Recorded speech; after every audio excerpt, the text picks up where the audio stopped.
Welcome to Coach Hayes Football Live. He can talk about anything from high school to the pros. This guy knows the game, so you better not be half-stepping. I can guarantee you most of the audience is going to agree with me before they agree with you. Strap in, because Coach Hayes is about to crack your cranium and fertilize your brain. Go ahead and right here, right now. Subscribe now and check out CoachHayesFootball.com. What's up? What's up? What's up? We back again. What is it? The hardest working man on YouTube. So let's get it right here, man. This is PrimeTime Talk. Got to talk about the Colorado Buffaloes. Just left off the corner of Hayes Street. Me and my man, D Streeter, man from Footballville, excuse me. Cane juice biting. Got in the Buffalo Blue Cup. Powder blue. Baby blue. Jordan blue. Let's make it happen. Anyway, much love to everybody coming through, man. We rolling up. As you roll on in, go ahead and hit the like, share, and subscribe button. We less than 1,000 away from 40,000. So let's go in and get it, man. Let's make this thing happen. Let's see if we can do it before the new year. For the next month. We got about 7 days. All right, so let's make that thing happen. Let's see what we can do. Real quick, couple of shout outs to a couple of members in the building. L&V, what's up? Rawhide, man. He said he first in the building. I'm loving it, man. Hey, I call him this. The king of the live stream. Dog did a 16-hour live stream, bro. 16 hours. Man, you know what, Rawhide? Slap yourself, dog. What the? Good job, though, man. I ain't gonna lie to you. That's ooh. All right, Antwa Little in the building. What's up with you, man? Omega Red. Who else we got in here? Angel, what's going on, man? Let's make it happen. All right, here we are. Also, anybody seen Brother Jay Blaze? I got to give him a call. I'm worried about him, man. He always in the building. I haven't seen him lately, so I got to check on him. Sauce Vader, what's going on with you? And we're going to make it happen. Emmett Jones, what's up, man? All right, the king of the live stream. I'm telling you. Derek White, another member in the building. 16-hour covering what? Bro, he covered the world in 16 hours. Bro, that's a flight from Orlando to Dubai, dog. Think about it. I could have watched Rawhide on a flight from Orlando to Dubai, 17 hours. Gotta love that, bro. That's that Nipsey Hussle. Dedication. Huh? That's that real dedication, dog. He in the building, man. All right, there we go. All right, let's get this thing rocking. Let's talk about it. Lots of love to everybody. Everything looks good, sounds good. We're ready to rock and roll. Here's what I'll say. We got to talk about Colorado. Colorado has started preparing for spring ball, right? The weightlifting, the first meeting. There were a lot of talks about Shador and Shiloh going to the Louis Vuitton fashion show, missing the first meeting. I talked about that the other day.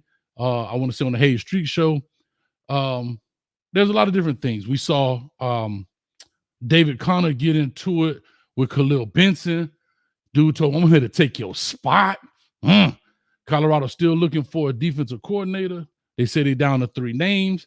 He said they were going to name somebody 3 days ago. They haven't done that yet. That's okay. We'll talk about it. We'll get into it. We'll definitely open up the phone lines here in a second, and we'll make it happen. But also, I do want to say this. There's a lot going on right now, okay? Recruiting is going on for the 2025 class, all right? 2024 is pretty much sewn up. There's a lot of people in the transfer portal in regards to Alabama with Nick Saban, him leaving. Last I saw was 29, maybe 31 players from Alabama have left. Ohio State has seemed to pick up 2 big ones out of there, which is Caleb Downs, who's a top safety, freshman safety. So he's got minimum 2 years of eligibility before he's eligible to go to the NFL. Just picked up Julian Sane. I just did his WRE, which is his high school reaction film.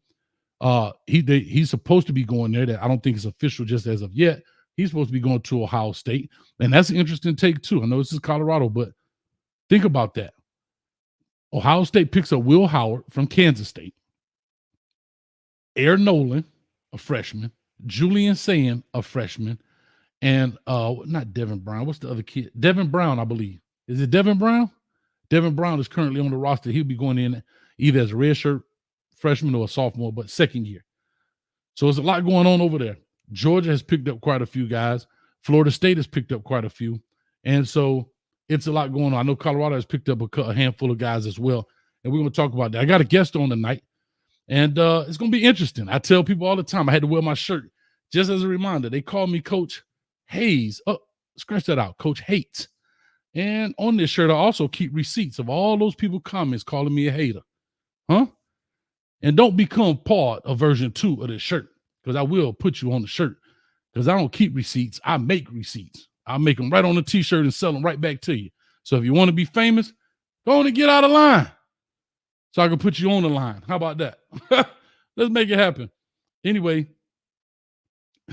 Shad, leave me alone. Shad in the building, another member. Ellen, Coach Hayes had to iron his other shirt. Tough on old Coach, man. God. Max, what's up with you, man? All right. They cleared that meeting up quick. All right. So I'm bringing in my guest. I want to bring this up just to say this. All right. He's called in a couple of times. He's been around on the circuit. He's got his own channel, and we're going to let him pub that and everything else. And, I've always said, dog, I got the Midas touch, but it ain't a gold. It's poison. So you come on here, boy, you might be careful, because you might be deemed a hater. And we don't hate. We congratulate. Huh? Constructive criticism and all that other good stuff. And big shout out to Alton McCaskill's mom, Monica. Monica, she said, Coach Hayes, you're not a hater. Just tell her like it is. So I appreciate her for that. Anyway, y'all go ahead and give a round of applause to our guest in the building today. Truckin' Chubby in the building. Yeah. What's up with Yeah. What's up, Coach? What's going on, man? Truckin' Chubby here. Came to do my yakking with a whole bunch of backing, but I ain't never captain. So what's happening out there? You heard me? What's going on? Boy, you sound like you smacking. I'm up here rapping. Sound like Meek Mill's up there. Yo, son. You from Philly, huh? Nah, I'm from PA, man. Pittsburgh, Pittsburgh, PA. Pittsburgh. Yeah. Now, how does that differ from Philly? Because I know sometimes like Miami is not the same as Jacksonville. Same state, but different. I'm just saying, is there a difference between Pittsburgh and Philly for those that don't know, like me? Yeah, Philly. If you ask a Philly person, they might say we country. They might say we country over here in Western PA. That's what they call us. They say you country. Your O's just sound crazy when you say O, or my accent sound different than theirs. They got more of that city New York style. You know what I mean? So they always get on us about that and whatnot. Okay. Yeah. All right. Mm-hmm. All right. So I didn't know, like I say, hey, because it's interesting. Same state, two different worlds, right? Right. Just like Jacksonville, Miami, you know what I mean? Duval and the 305, right? And so forth and so on. So yeah, I totally agree. I totally appreciate it, man. Real quick, man, let people know what you do, where you're coming from, how you got into this, and where they can find you. Man, look, man, I'm Truckin' Chubby, man. I got into this. I started on my truck, man. I just wanted to come from a fan's point of view, get a fan's a voice to all of this. You know what I'm saying? Something different than the coaches and the pros and the X's and O's, just us fans from our point of view in the game, and to be able to explain it, because I know there's a lot of barbershop talk that is very valid and good points to that. And I wanted to give more of a voice and amplify that at a higher level. You know what I'm saying? And sometimes these talking heads on ESPN and all that, sometimes I wish I could just say something to them or get a message out. So it started that. This is where that came from. You know what I mean?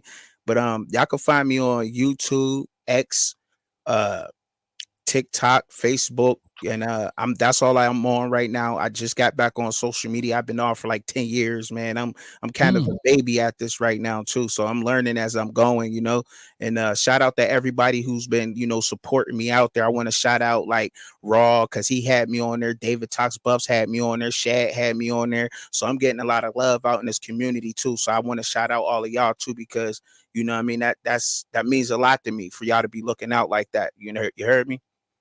Nah, for sure, man. I see you on your Cat Williams tour, dog. Cat Williams dropped the bomb, and that boy he on tour, and they just put the tickets on sale here in Orlando, February 1st and 2nd. Oh, if anybody in the area didn't know, them things already up to $100-something, man. I'm trying to come down there. I'm trying to get down there with you, man. I'm trying to make that Colorado and UCF game. So I'm gonna try to come check you out down there. You buy the UFC, right? UCF, right? Yeah, I'm on the west side, but it's on the east side. It's a straight shot down the 408. No big deal. We're right there in the place to be. But yeah, man, we're gonna try to do something as we get a little bit closer. We'll try to do something, maybe some type of event, meet and greet, or something like that for all the CU people or CULTs also. I'll take them also. You know what I mean? Because guess what? They got green money, and they're gonna spend it at the door, and we're gonna make it happen, man. For sure, man. Yeah. For So sure. yeah. But like I said, man, we having fun with it, man. It's a lot of topics going on. This is the time typically football slows down. And I do a Colorado show once a week. Right. And I do it once a week because I like to compile a lot of information, talk about it over time. I don't try to be breaking news where as soon as it happened, let me go live. Not saying anything's wrong with that. Great model. But for me, I want to spend time dissecting it. And usually over a week's period of time, a lot more information comes out and you hear more things and so forth and so on. So let's go back a couple of days. What is your take? And we'll open up the phone lines here in a little bit, so y'all be patient. But what's your take on the whole thing with Shiloh and Shador going to the Louisville fashion show, the Louis Vuitton fashion show, and I guess missing the first practice? What was your thoughts on that when you first saw it in regards to those things? Okay, so I already put this out there, so I can't go back and recant on this because I already put a video out on this, and I said, Shiloh and Shador, you know what you're gonna get up out of them too. You know what I'm saying? You know what how they're gonna produce on the field. Had that been part of their NIL deal, they got to handle business that comes with it. NFL type style locker room which they have going on. So, if they have to go do a fashion show, they're going to produce, they're going to practice. That's Shiloh and Shador. That's not somebody new that's coming in. All right. But at the same time, looking at that from a whole continuity type of thing in the locker room, some players might envy that, might be mad about that. Some may be cool about that. And that can, start an uproar in the locker room. I understand that part of it too. You know what I'm saying? Looking at it realistically, like some people can't handle that. There's people out here that hate all the time. So just imagine somebody looking at that, or somebody having something else to do. Like, I don't know, for instance, I want to go visit my mom. She's sick or something. Coach, can I be excused for this? And you can't. That'll start a problem if he can't go. You know what I'm saying? True story. Yeah. So I agree with that. Here's what I'll say. Straight speculation. I think I've said on another show, and what it is. From the coaching world, you always try to mitigate distractions, right? You're always trying to limit them, right? That if you always hear that in NFL, they don't like to pick up guys because it's a distraction. Prime example, we'll get into some more Sapp talk. His previous things, I don't think it'll happen again, but it becomes a distraction, maybe a conflict of interest. And that has nothing to do with maybe him personally, or maybe it does. I don't know. But distractions are a big word when it comes to organizations, team sport, and so forth. And as coaches, to Derek White's point, they've now said they cleaned up and said that was a meeting just for newcomers. I don't know if that's true or not. Don't necessarily care. We're just talking. I'll say this though, Truckin'. If I was the head coach, if this was me, if the fashion show was on Monday, I would have pushed the meeting till Tuesday, right? Or maybe Wednesday, depending on travel. But I would have pushed it in an off day. It was just a first time coming meeting. You don't have to have that meeting on that day. The NCAA doesn't say everybody got to have their first meeting on this day. It doesn't work like that. Therefore, it eliminates just what's happening, right? All it is, oh my God, blah, blah, blah, everybody going crazy. That's just, I think, maybe what the average coach would do. Yes, you want your kids to do something like that of a lifetime, right? Like, Pharrell offered, and to Uncle Neely, I believe, was on a DNVR couple, when this whole thing broke, and said, hey, man, listen. Snuffleupagus. Who? Snuffleupagus. Bert Ernie and Snuffleupagus over there on the DNVR. That's what I called him. I ain't see? Didn't I tell you? Hey, didn't I tell you a rub off? See? Didn't I tell you? See? All right, y'all. Great show. Hey, nice having you. Good night. We out of here. No, but anyway. Boy. Dang. I told you to rub off trucking. I told you trucking. But anyway, so he brought up saying that look, this thing was set months in advance, which I can agree with. Right? You don't just do a Louis Vuitton fashion show in 2 days, right? So you got to get the talent, so forth. Great. Here is now my theory, just a theory. Coach Prime is a marketing genius. We all know this. Mm-hmm. He knows that all light, right, shines. Remember, that same light that shows your greatness will also show your weakness. That's his word. And we talk about the limelight.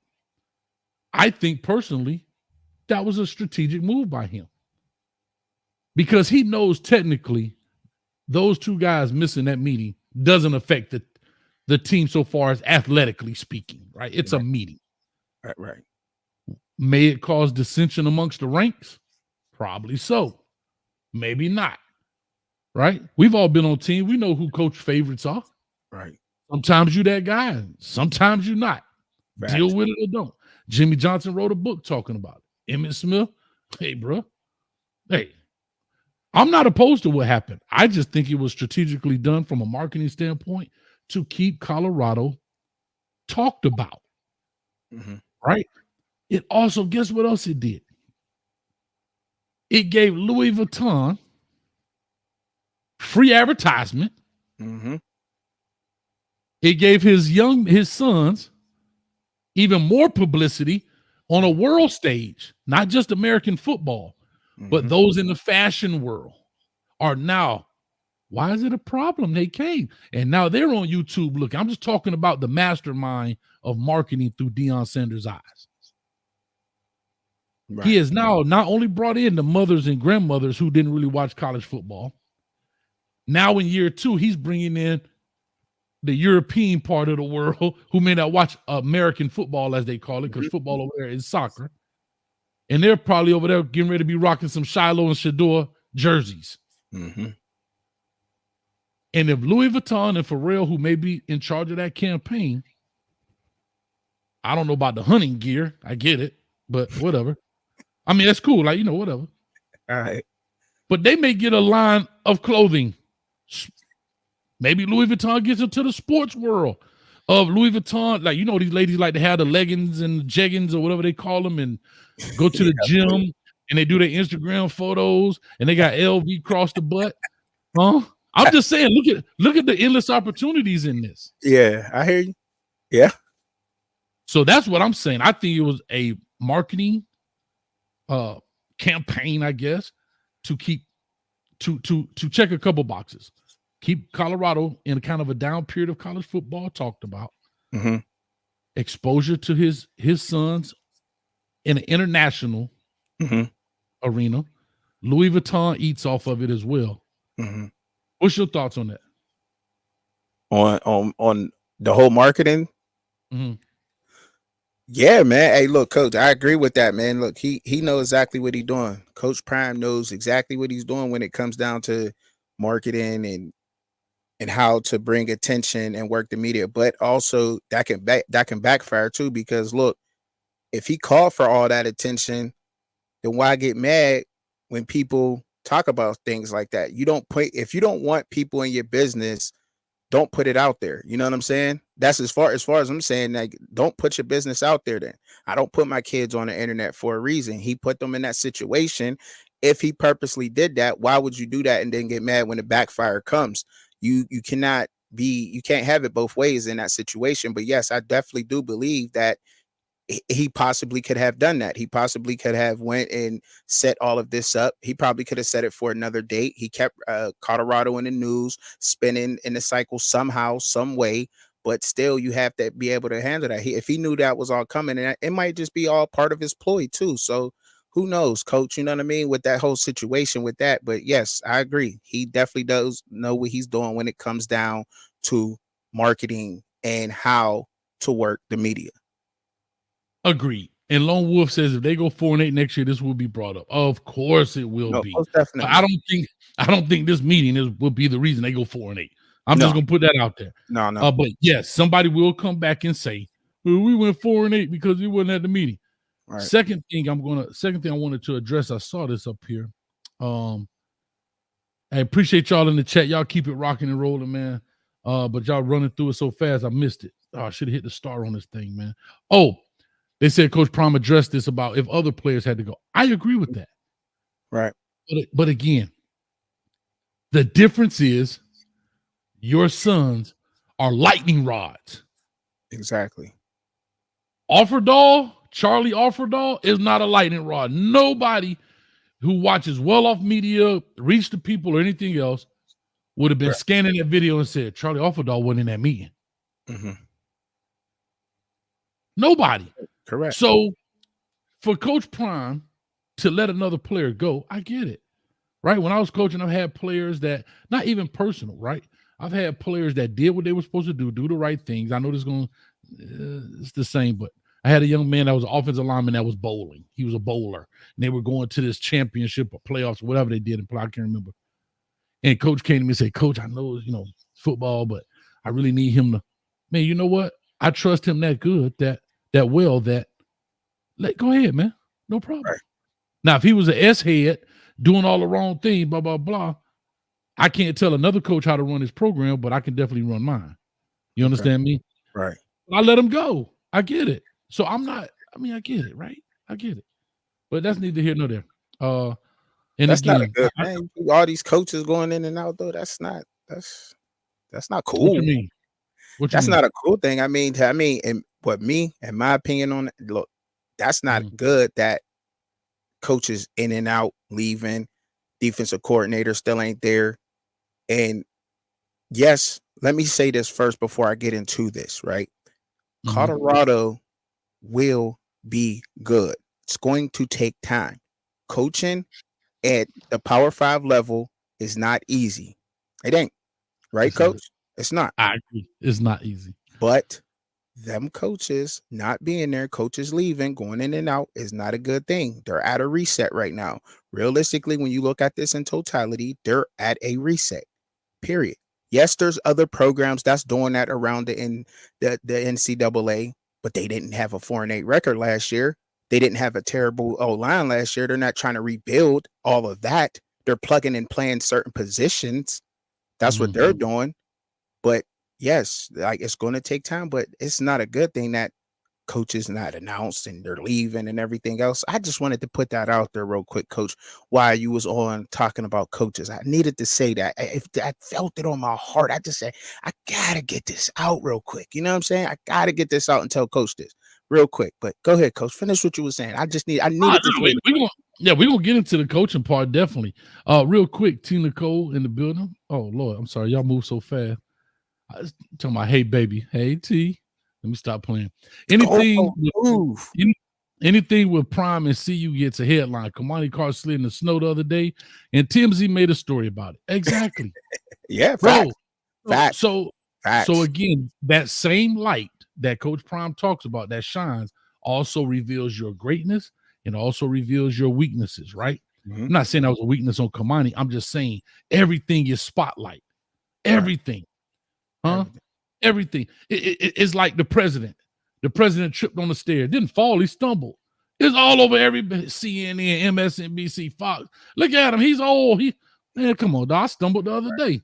Right. But I said the athlete that kept my balance. But anyway, I'm just saying, like, so when you're of celebrity status and you build this as Coach Prime has built it, you got to remember the business model he's under. He wants the spotlight. He wants this. So anything you do is going to be magnified times 10 at minimum, if not 100. You understand me? Right? Facts. They already told me. Jordan Seaton, we'll get into that. Jordan Seaton struggled. It's college football workout now. And I think that's where the problem lies. Back to expectations. I tell y'all, I'm taking a watch and see pill. I'm just sitting back watching and see. I ain't fighting with the CU coach no more. I can't do it, dog. Man. I can't do it. Because here's the thing. I'm just watching the scene. I've said what you just said is what I said. That's why I kind of laughed when you said it earlier. You like, look, I just want to say this. I laughed because I said that a year ago this time. And that's why I'm deemed this way. And it's funny.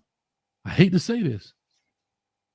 Everything I said came true. And I don't want to be Nostradamus or Negrodamus, if you want to call them that. Right. Colorado Damus. Mhm. It's part of the game. I'm not trying to take credit. I'm telling you what happens in this game because you've been around it for 25 years. And these type of things happen. So when I ask those questions to it, what happens if this? What happens if that? Well, guess what? All those what ifs sure enough came out in the prime documentary. They came out on the field. I said Shador break a shoelace. This broke his back. Yeah, he did. That's not funny. He did. No, I'm not laughing. I'm saying I was talking about an injury, and he ended up breaking his back. Absolutely. Yeah. And they had nobody to back him up. Nobody was there to back him up. Nobody. So yeah. So I just said all that to say, bro, like I come to give a realistic perspective. It's not hate, it's not this or anything, but it's just what it is.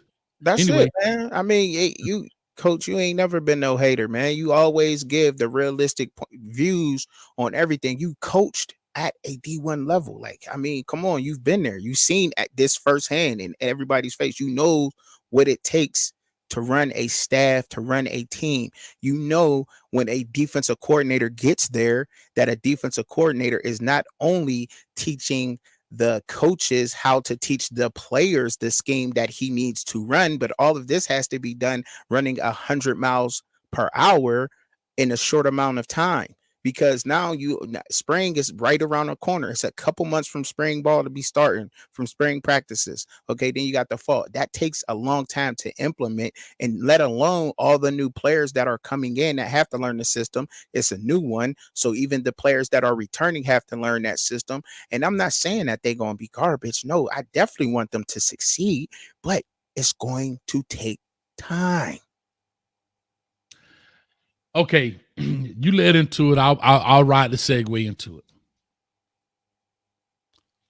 My Kane fans out there, y'all gonna hate me, but I'm gonna say this. You've seen it done with the Canes? Yeah, we're just one season ahead. We've actually literally lived this same world, but we're one season ahead of Colorado. Let me explain.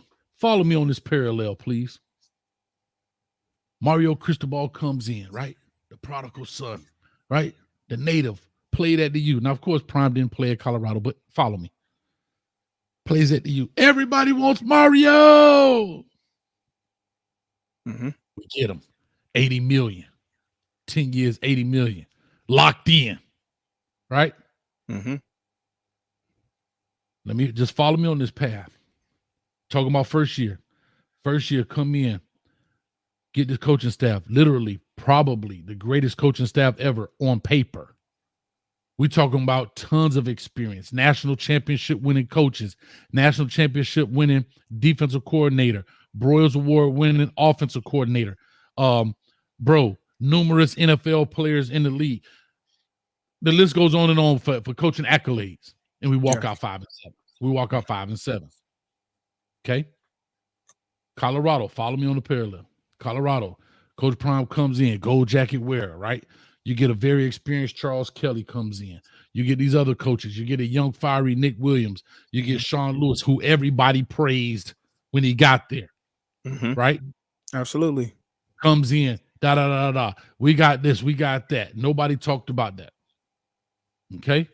Walk out 4-8. Let me now make this parallel piece here. Colorado now gets rid of that, pretty much that first year staff, except for a handful of pieces, just like Miami did. Right. Took forever to hire a coordinator in Josh Gaddis and Kevin Steele in Miami that first year, right? Because here what the saying was. Here go my Miami fans. Mario, he gonna hire a coach from the NFL. Well, we know the NFL regular season lasts longer than college. Well, regular season comes, regular season goes. Did we just hear that with Coach Prime? Absolutely. That Carl Reed, hold on. That Carl Reed from 247 tweet went out, has to be over a month ago now. Right? It's going to be an NFL atmosphere, kind of hinting to, I want to hire an NFL guy. Right? Correct. Cool, no problem. Well, regular season comes, Regular season goes. Miami. Well, no, that coach is going to be in the playoffs. Okay, cool. Playoffs come, playoffs go. No hire for Miami, coordinator-wise, right? Right. Colorado. Fans, that coordinator's coming out of the playoffs. Well, the playoffs are here and they about to be gone. Right? Not saying it's not happening. I'm just talking about look at the similarities here. Right. Then it's for Miami. No. There's only 2 teams left now in the Super Bowl. No, we're gonna get our coordinators coming from the Super Bowl. Right. Who you gonna get? Bro, the 2 best teams in the league, and you think they're gonna come to Miami to coordinate? No. Not be the head coach, to coordinate. But okay, I'll stay with the FanDuel. Super Bowl comes, Super Bowl goes. Right? Right. We running up on the Super Bowl. Still don't have a defensive coordinator. No problem. I'm just talking about the similarities here. And then Miami ends up with Josh Gaddis, who was sitting on the couch, Kevin Steele, who was sitting on the couch. Could have had them in the building 2 months ago. Right. Now, again, I don't know the back end workings, who they talking to, but I'm just saying. Mm-hmm. Doesn't work out. Now, here comes the second year. Make all these changes. Get rid of the OC. Get rid of the DC leaves. A lot of the coaching staff leave. Bring in new blood. Bring in these people. Go 7-5. 2 game better. Mm-hmm. Should have been 3 with the knee, but I'm going to leave that to another day. Colorado, same thing. We had a lot of kids leave in the portal at Miami. A lot of kids came in. Yeah. A lot of kids left for Colorado in the portal. A lot of kids came in. It's very similar. Keep going, Coach. Just follow me. Yeah, I mean, it's neck and neck. But the only thing is Miami's just 1 year ahead of Colorado in the sense of when things are occurring. Okay. So now, here comes spring ball is coming along. And there's a lot of talk. You just said something. That's why I say I'll ride this segue with you. As it comes to coordinators, there's no more spots left except for a coordinator. He has 9 coaches right now. He can only have 10 plus the head coach. So far as on-field coaches, not analysts, not quality control, not GAs. Right. Correct me if I'm wrong. Please chat, correct me if I'm wrong.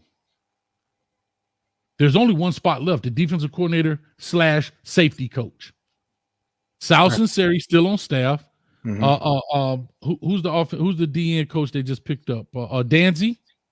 They didn't pick him up, but Danzy. Hart. Who's the cornerback coach? It's from Jackson State, guys. Come on. Anyway, Hart, and that's 4 on the defense. On the offense, there's Pat Shermer. Mm-hmm. There's the tight end coach, Bartoloni. The receiver coach is, I believe, Johnson. Mathis. Thank you. Mathis on defense. The receiver coach just came in. The O-line coach, Lode Hart. Mm-hmm. And who's the other one? Running back coach, Flea. That's 5. That's 9 spots right there. Okay. The only 1 spot left is the tight end. The safety / defensive coordinator. Right. Here's the problem. Coach, can I ask you a question before you get into the problem real quick? Can I ask you one question? Just real quick. Go for it. Realistically, what coaches that in the NFL are going to make the playoffs in the NFL and is going to go to Colorado to be a defensive coordinator? The only coaches that will do that will maybe an assistant position coach who that's an upward. A coordinator coach, a position coach is not going to do that. Okay. Unless he's getting fired. Which bro, if you're one of the last 2 teams or the last 4 teams in the NFL, means you probably did a pretty good job. Right.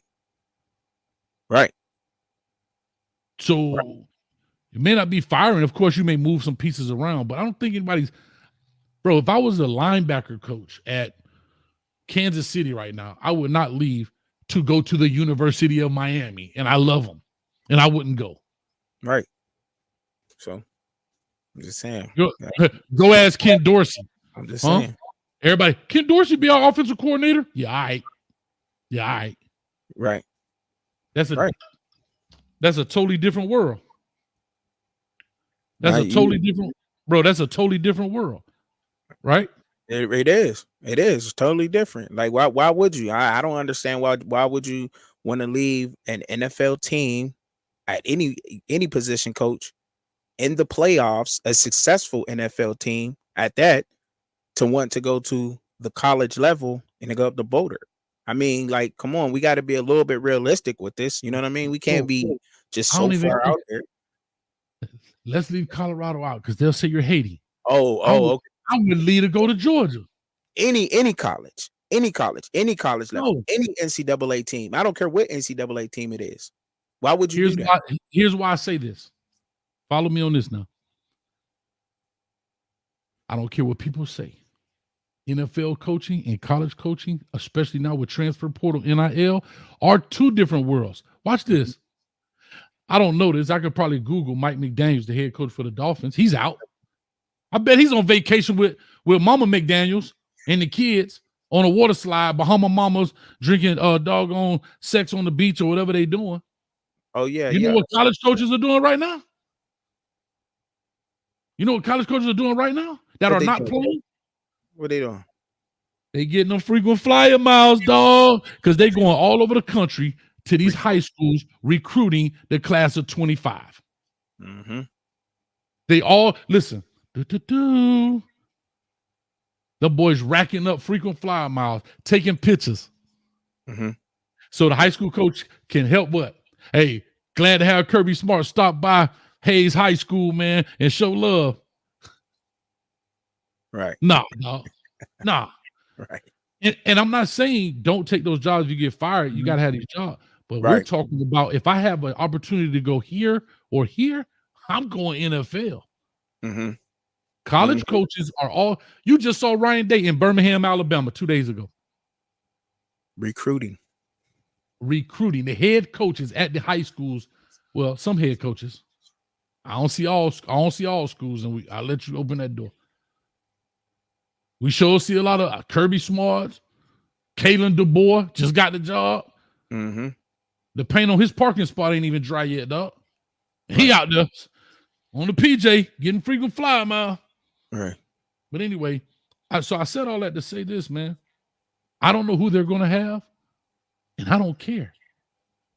Deion Sanders got to make that choice. He said, I want to hire. I don't mind taking a long time. I want to make it the right time, make the right choice. What's your thoughts on that? For him taking a long time and wanting to make the right choice, cool. You're going to make the right choice. But how long is it going to take you to get to that decision? Are you just saying that because nobody's available? I don't know. It's up for speculation, but it's not up for me to speculate. But okay, yes. You want to excuse me, coach. Do you think? You want to take your time and get it right. That's good. That's all in good. But how long is it going to take you? Because you know the longer you wait, history has shown us, not just with CU, but around the sport of football, especially at the collegiate level, that this does not turn out well for whatever side of the ball that you are, working with, whether it's offense or defense. History has shown us that. You just got finished talking about that with Miami and Cristobal and all the coordinators y'all were waiting on. History has shown us that. So look, man, that's what I have to say in a nutshell, man. Look, it's fine that you want to take your time to get it right. How long is it going to take? The longer it takes, it's worse on your team. That's what I have to say. What do you think about that, coach? Again, right? You're right. The longer you wait, the early bird gets the worm in essence, right? But the longer you wait, more of these prospects are being pulled out of the pool, right? Meaning, okay, if there's 10 people in there and I'm waiting, well, this guy just got pulled out. This guy got pulled out. The pool is getting smaller and smaller and smaller every day that goes by. Opportunities are becoming less and less in that sense. Real quick, I'll just say this. Chris E says safety, D-line, and DC position are open. I don't know. I've heard Sal Sinceri was having surgery on his shoulder. He was in the hospital, whatever. But as of right now, he's on the staff. I'll say that. I'm looking at another comment too. I'm gonna go to that. But I want to remember that DC. It looks like 3 positions, but it's not. That DC has to take one of those, either be a safety or D-line if Sal Sinceri was to leave. So it's really 1 position open, potentially 2 if Sal was to leave. So I get where you're coming from. Matter of fact, Chris E, ain't you on my shirt, Chris? Ain't that you right there at the bottom? Chris E says, you come off as a hater because on every CU live chat, you have something negative to say about Prime. But when you have Miami live chat, you are all praises with no defensive attitude. Chris. Aha. Chris. I know it. Shh, like that. Shit like that. Shit like that. It's like that. It's like that. It's like that. Don DeMarco. Brother Nunzi. I knew it. Nah, I'm just teasing Chris. We good, man. Yeah. You know, I just had to make it happen. Right. Yeah, he know. Oh, you still got that OG shirt? I'm gonna wear it till version 2 come out. We're gonna see who next. That's a fact. I gotta get me one next. I'm coming over to the dark side. No, no, let me stop. Come on, hey. Chubby, I am your father. Come on over, baby. I was born in the dark. I'm not afraid of the dark. I was born in the dark. That's right. That's right. Anyway, so this is the Ron Rivera comment you were talking about. Go for it.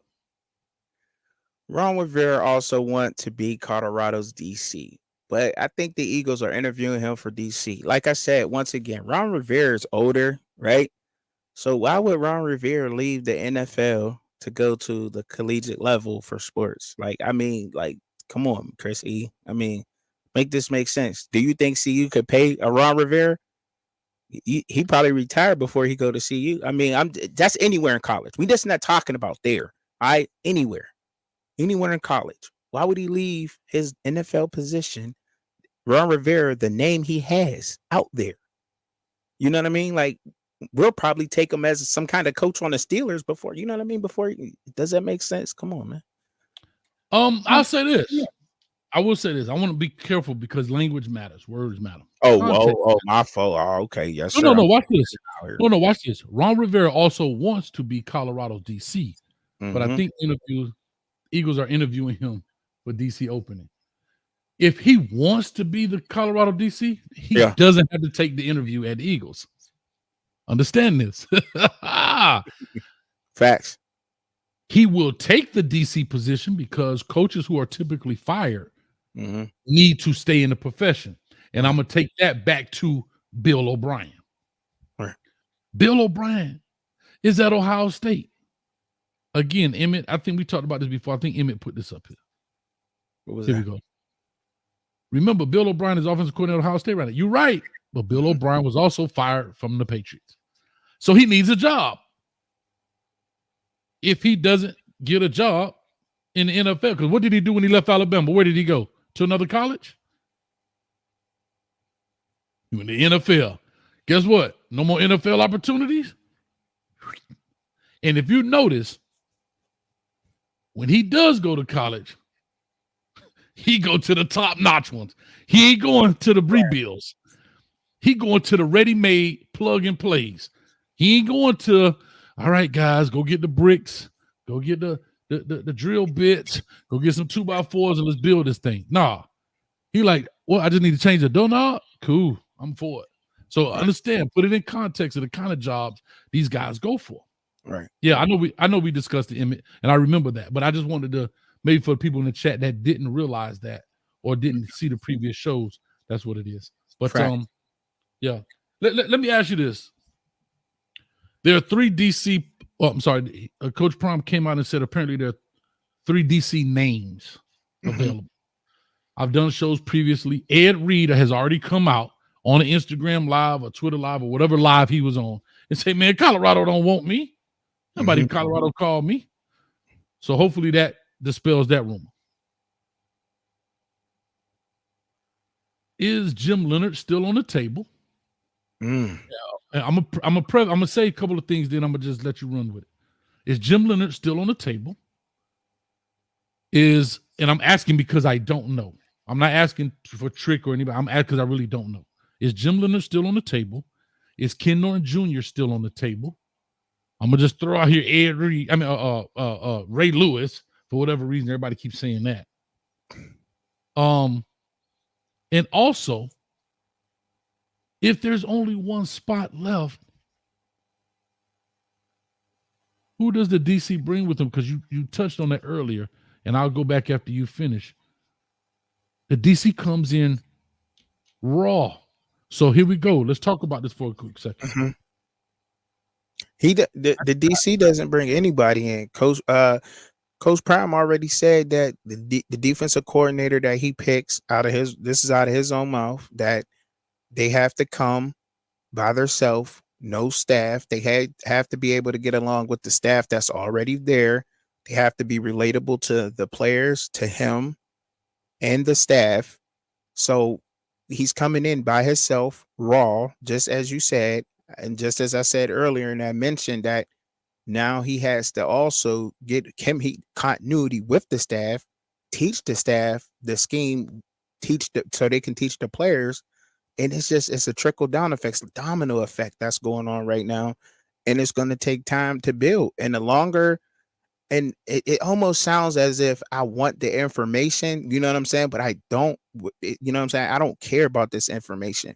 I'm just looking at this from the coach, like the coach's standpoint. Okay, it's going to take time for whatever coach he decides to bring in to teach like I said, once again, the coaches, the players, the schemes, and everything, and so forth and so on from there with that. Okay, that's all I got, Coach. He said that's not what he said. So here's what I'll say. I'll ask, because sometimes they'll be replying to somebody else and they don't realize it's not a one-on-one conversation. So Biggs, if you can clarify what you mean, because they may be talking to somebody that's 5-6 chats up. And so I don't like to jump down people's throat, because we don't know who they're speaking to. Are they speaking to what you just said? Are they speaking to, and some people have paused it, and I had to learn this. They're 15 minutes behind, but yet their response shows up currently. So I had to be careful to ask, because sometimes I used to be like, rah! And then I realized, oh, wait a minute, chill. So Biggs, if you could clean that up, that'd be great. Oh, here you go. He said the person he brings in can't bring a full staff with them. Bro, I'm with you, but Biggs, I will say this, can't deny facts. There's no more room for anybody else. There's literally one. He has 9 coaches. I just named them all off. There's only one position left. Maybe if Sal Sinceri leaves, he can bring in a D-line guy, which we already hearing it's Warren Sapp, and we'll talk about that. But I will say this, that's important, Trucking, because here's what's important. Mm-hmm. I've given this analogy 1,000 times, and I'll make it 1,001. You hire me to come build your house as a contractor, right? I come to your house, give you a quote. This is what I can do. I can make it happen. And you say, okay, but no, hold on. I got all the workers you need right here. I'm like, but wait a minute. I know these guys. I know this guy knows how to frame out a house. I know this guy knows how to pour concrete. I know this guy knows how to put in rebar. I know this guy knows how to put in windows. I know this guy works as a painter. Great analogy. So the flip side of this is the comfortability that Coach Prime wants. I get it, because as a head coach, it's a dirty world. But you also have to have some comfortability for the guys that's calling plays, because it makes the transition easier. Mm-hmm. Let me go to part 2 of that. Well, part 1 is I can't guarantee my work, because I've never seen these guys work before. Mm-hmm. I've never worked with them. I don't know how we interact. How can I work? That's why people bring in, because that's why Coach Prime brought in who he brought in. He knows Coach Mathis for 20 years. He knows Dennis Thurman. He knows Coach Hart, right? He knows Coach Flea. So you're telling me this guy has to come in and work with the unknown. Hold up, back to the parallel. Let's go back to my Miami parallel. The same thing happened to Josh Gaddis. Josh Gaddis came in. Check me out. Follow me now. Josh Gaddis comes in because you hired him late in February. Mm-hmm. Well, the quarterback coach is there, Frank Ponce. Work with Mario Cristobal at FIU. The O-line coach is there, Alex Mirabal. They best of homeboys. I don't expect him to go anywhere. And he's a good coach. The running back coach was there, Kevin Smith, Mm-hmm. Mario Cristobal hired. The tight end coach was there, Stephen Field, Mm-hmm. who worked with Coach Cristobal at Oregon, and he's a Miami guy as well. And then you bring in Josh Gaddis to coach wide receivers. So now he's got to teach all these coaches scheme, terminology, nuances to now go and teach that to the players. Mm-hmm. Mm-hmm. You just made Josh Gaddis build a house with your workers. Right. Right. And how that season work out? 5-7. Okay. So it took time. It took time to get there. That's all. That's all I'm saying. Because now that was the perfect analogy. The way you broke that down, working with the contractors, that was perfect, because now that the head contractor has to go and check behind everybody's work, remeasure, make sure they're doing their job right, make sure they're using the right screws, the right paint, they're not putting sheetrock instead of drywall, about so forth and so on. So many things that goes into this, like, the right floor, everything, the light fixtures are right, you didn't put the dimmer on the light, you just put a switch, you didn't, you know what I mean, everything, just every little, yes, right, every tedious. To your point, for my contractors out there, you mess around and put sheetrock in the bathroom instead of Durarock. Huh? Oh. If it ain't green, that means it's gonna mold. Y'all know what I'm talking. See, those are the small things. Will sheetrock hold up that time? Sure, it will. But that water get behind it, and now you created a whole mess. Like you said, the light switch. Will the light still come on? Yes. But I wanted a dimmer right there. I shouldn't have to tell you every little thing I want, because that little time I spend on that takes away from the other time I can spend on this and that. And those are the things that great. Come on, man. We building a house here, dog. These are the things I'm talking about. That little dimmer switch is the difference between first down or 3rd and 18. Exactly. That little dimmer switch means run that route this way, gets us a first down. You run it that way, gets us third and inches, and we needed a first down. Right. That's the nuances of football right there when you start working with people. Like Chubby, I'm gonna tell you this right now. Me and you, first time I've ever been on a podcast with you, like doing a show, you've called in. But I'm listening and hanging on to every word, because I don't know how you flow. I don't know how you move. I'm listening to you. I'm looking and trying to run the show, but I'm intently listening to you. You know why? Because it's our first time working together. But when I bring my dog V12 on, man, I'll be over here text messaging. I'm over here typing. Sometimes I've been over here editing videos because I know him like the back of my hand. I can hear when he's about to end his piece. I know when I can tell in the inflection in his voice. I know him. We work like hand in glove. But right now, it's our first time working together, and I'm trying to say, okay, and you notice the conversation does get choppy, and then it flows and it explodes. But me and 12, we be in there talking, and he'd be like, no, if fans are maybe, I'd be like, unless she's a hater, because we work together so much. Right. Till it's and that's what I'm talking about. Let me do this right quick. Let me give some love to Frederick Williams, Canes for Life, for the $9.99. I appreciate you. Cane Alert, Coach. Check out Ja'Curry Brown interview on Momentum Podcast. It's a must-watch. First class, young man.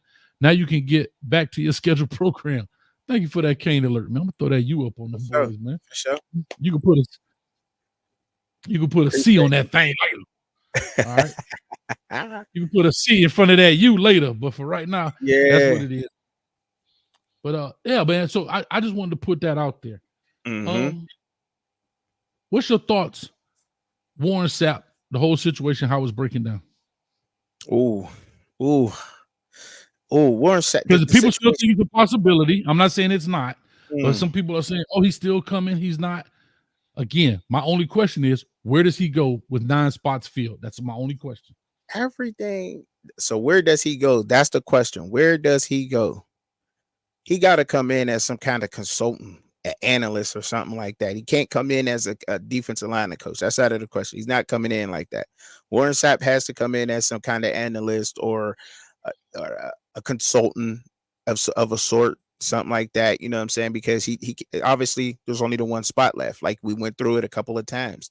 9 spots are filled. 1 spot is vacant. Now Warren Sapp could come in that type of position. So I mean, that's it. So what you want me to talk about a little bit about the situation with Warren Sapp too? Because I mean, that's a little mind. Let it off. All right, I mean, man. Look, whatever's on your mind. I'm just saying, for people that don't know, I'll just headline it and you finish it out.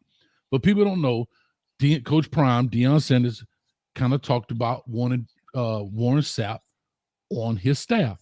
I thought it was a great idea. I really did. I've actually mic'd up Warren Sapp here in Orlando, coaching a youth clinic, youth thing here called Battle of the Pit. And I think he'd do extremely well. However, some past stuff came up in regards to domestic violence, him pleading guilty. The Colorado administration or upper brass, however you want to call it, said, hold up, throw a monkey wrench right quick. Wait a minute. We had some issues here in the past with domestic violence. I don't know all the details. You go Google that. And it's kind of been a hold on this hiring process. Warren Sapp, in order to be a college coach, for people that don't know, you have to have a college degree, at least a bachelor's degree, because you are technically a university instructor. Okay. You are instructing college age kids. So in order to be a coach, not an analyst, not a GA but to be an instructor, you have to be a college graduate. And so therefore he got his degree from Texas Baptist Seminary, if I'm not mistaken. Had a picture of it. I think he showed it on Rich Eisen, showed the picture and everything. So he took the proper steps. Same thing with Coach Prime. In order for him to coach at Jackson, he had to go to Talladega to get his degree because he's an instructor of college age students. Just to give some people some back history. They threw the monkey wrench about the domestic violence charge. I want to say 2012, somewhere in there. I'll leave the details out. You can go check it out. And so that's what's putting the hold up on that. So you can speak of it or how you choose. I mean, about the domestic violence thing, it's old. I mean, you know what I mean? People make mistakes, man. I mean, you know, no man is perfect. Nobody's perfect out here. You know what I'm saying? I mean, we all say that. But look, one thing that I'll say is that I have a mom, I have daughters, and for a man to do that is it's not acceptable, period. Point blank, to put your hands on a woman. We know that. It was older, but I do think that the fan base may kick that out, may bring that up, and that may not be good for the fan base. You know what I'm saying? To be honest, the optics of bringing him in and everything that is around that may not be good to bring him in on that, and that may hold him up, which is understandable when you're looking at that from a woman's point of view. Like, really, you know what I'm saying? If you have daughters or if you have a sister, mother, you know what I mean? Do you know how that feels? A man put their hands on her at some point, however it went, he got charged for it. You know what I mean? So you can't say that he was innocent. You know what I mean? So look, that's why I said this best chance to come in there, if he's really coming, is as a consultant or as an analyst. I'll say this in rebuttal. I'm all for punishing, but I'm all for equal punishment. Okay. What does that mean? If you want to punish Warren Sapp, I'm all for it. But it better not be, and again, I know every school is its own entity, don't get me wrong, but I'm talking about across the board here. I better not see another coach with DV charges. That's all I'm saying. Okay. Right. So it's all or nothing for me. If another coach can have DV charges, then why can't Sapp? Now here's where the nuance, the dimmer on the light switch is. This institution apparently went through something where DV charges were, you know, apparently going on or whatever. I don't know all of the details of what happened in Colorado. So sometimes the brand must protect itself. Yes, we want to win football game, but not at this cost. Just the speculation alone, right? Always remember this. It's also no different than a job. You got cats that do their time. They pay their debt to society. Why do I need to put my past history on there? Like if I was arrested for theft, or let's say I was arrested for drug dealing or whatever, why do I need to put my history? If I pay my debt to society, complete, why do I need to put that on my employee sheet? If I'm out here, you know, whatever. I'm not saying you should or shouldn't. I'm just saying, what is the purpose? And Warren Sapp said something big on a show. What show was it? Him and Marshall Faulk were on So, coach, so this is hold what on, I want to make this clear, and then you got it. Yep. They've called me this guy. I'm Jason Whitlock also. I just want to let you know that. So Marshall Faulk and Warren Sapp were on Jason Whitlock's show, and they said this piece when they're talking about getting, I want to say Heisman's or what? No, coaches getting jobs. They said they're not looking ways to hire you; they're looking ways not to hire you. And that's exactly what happened to Warren Sapp. They didn't look for ways for you to get the job. They found a way for you not to get the job. Right. Okay. And that was important right there. So I want people to understand that he became a victim of his own understanding, if that makes sense. He became a victim of his own, because they just had that discussion, and Colorado found a way not to hire him in essence. I hope that makes sense. But do you think he gets a job?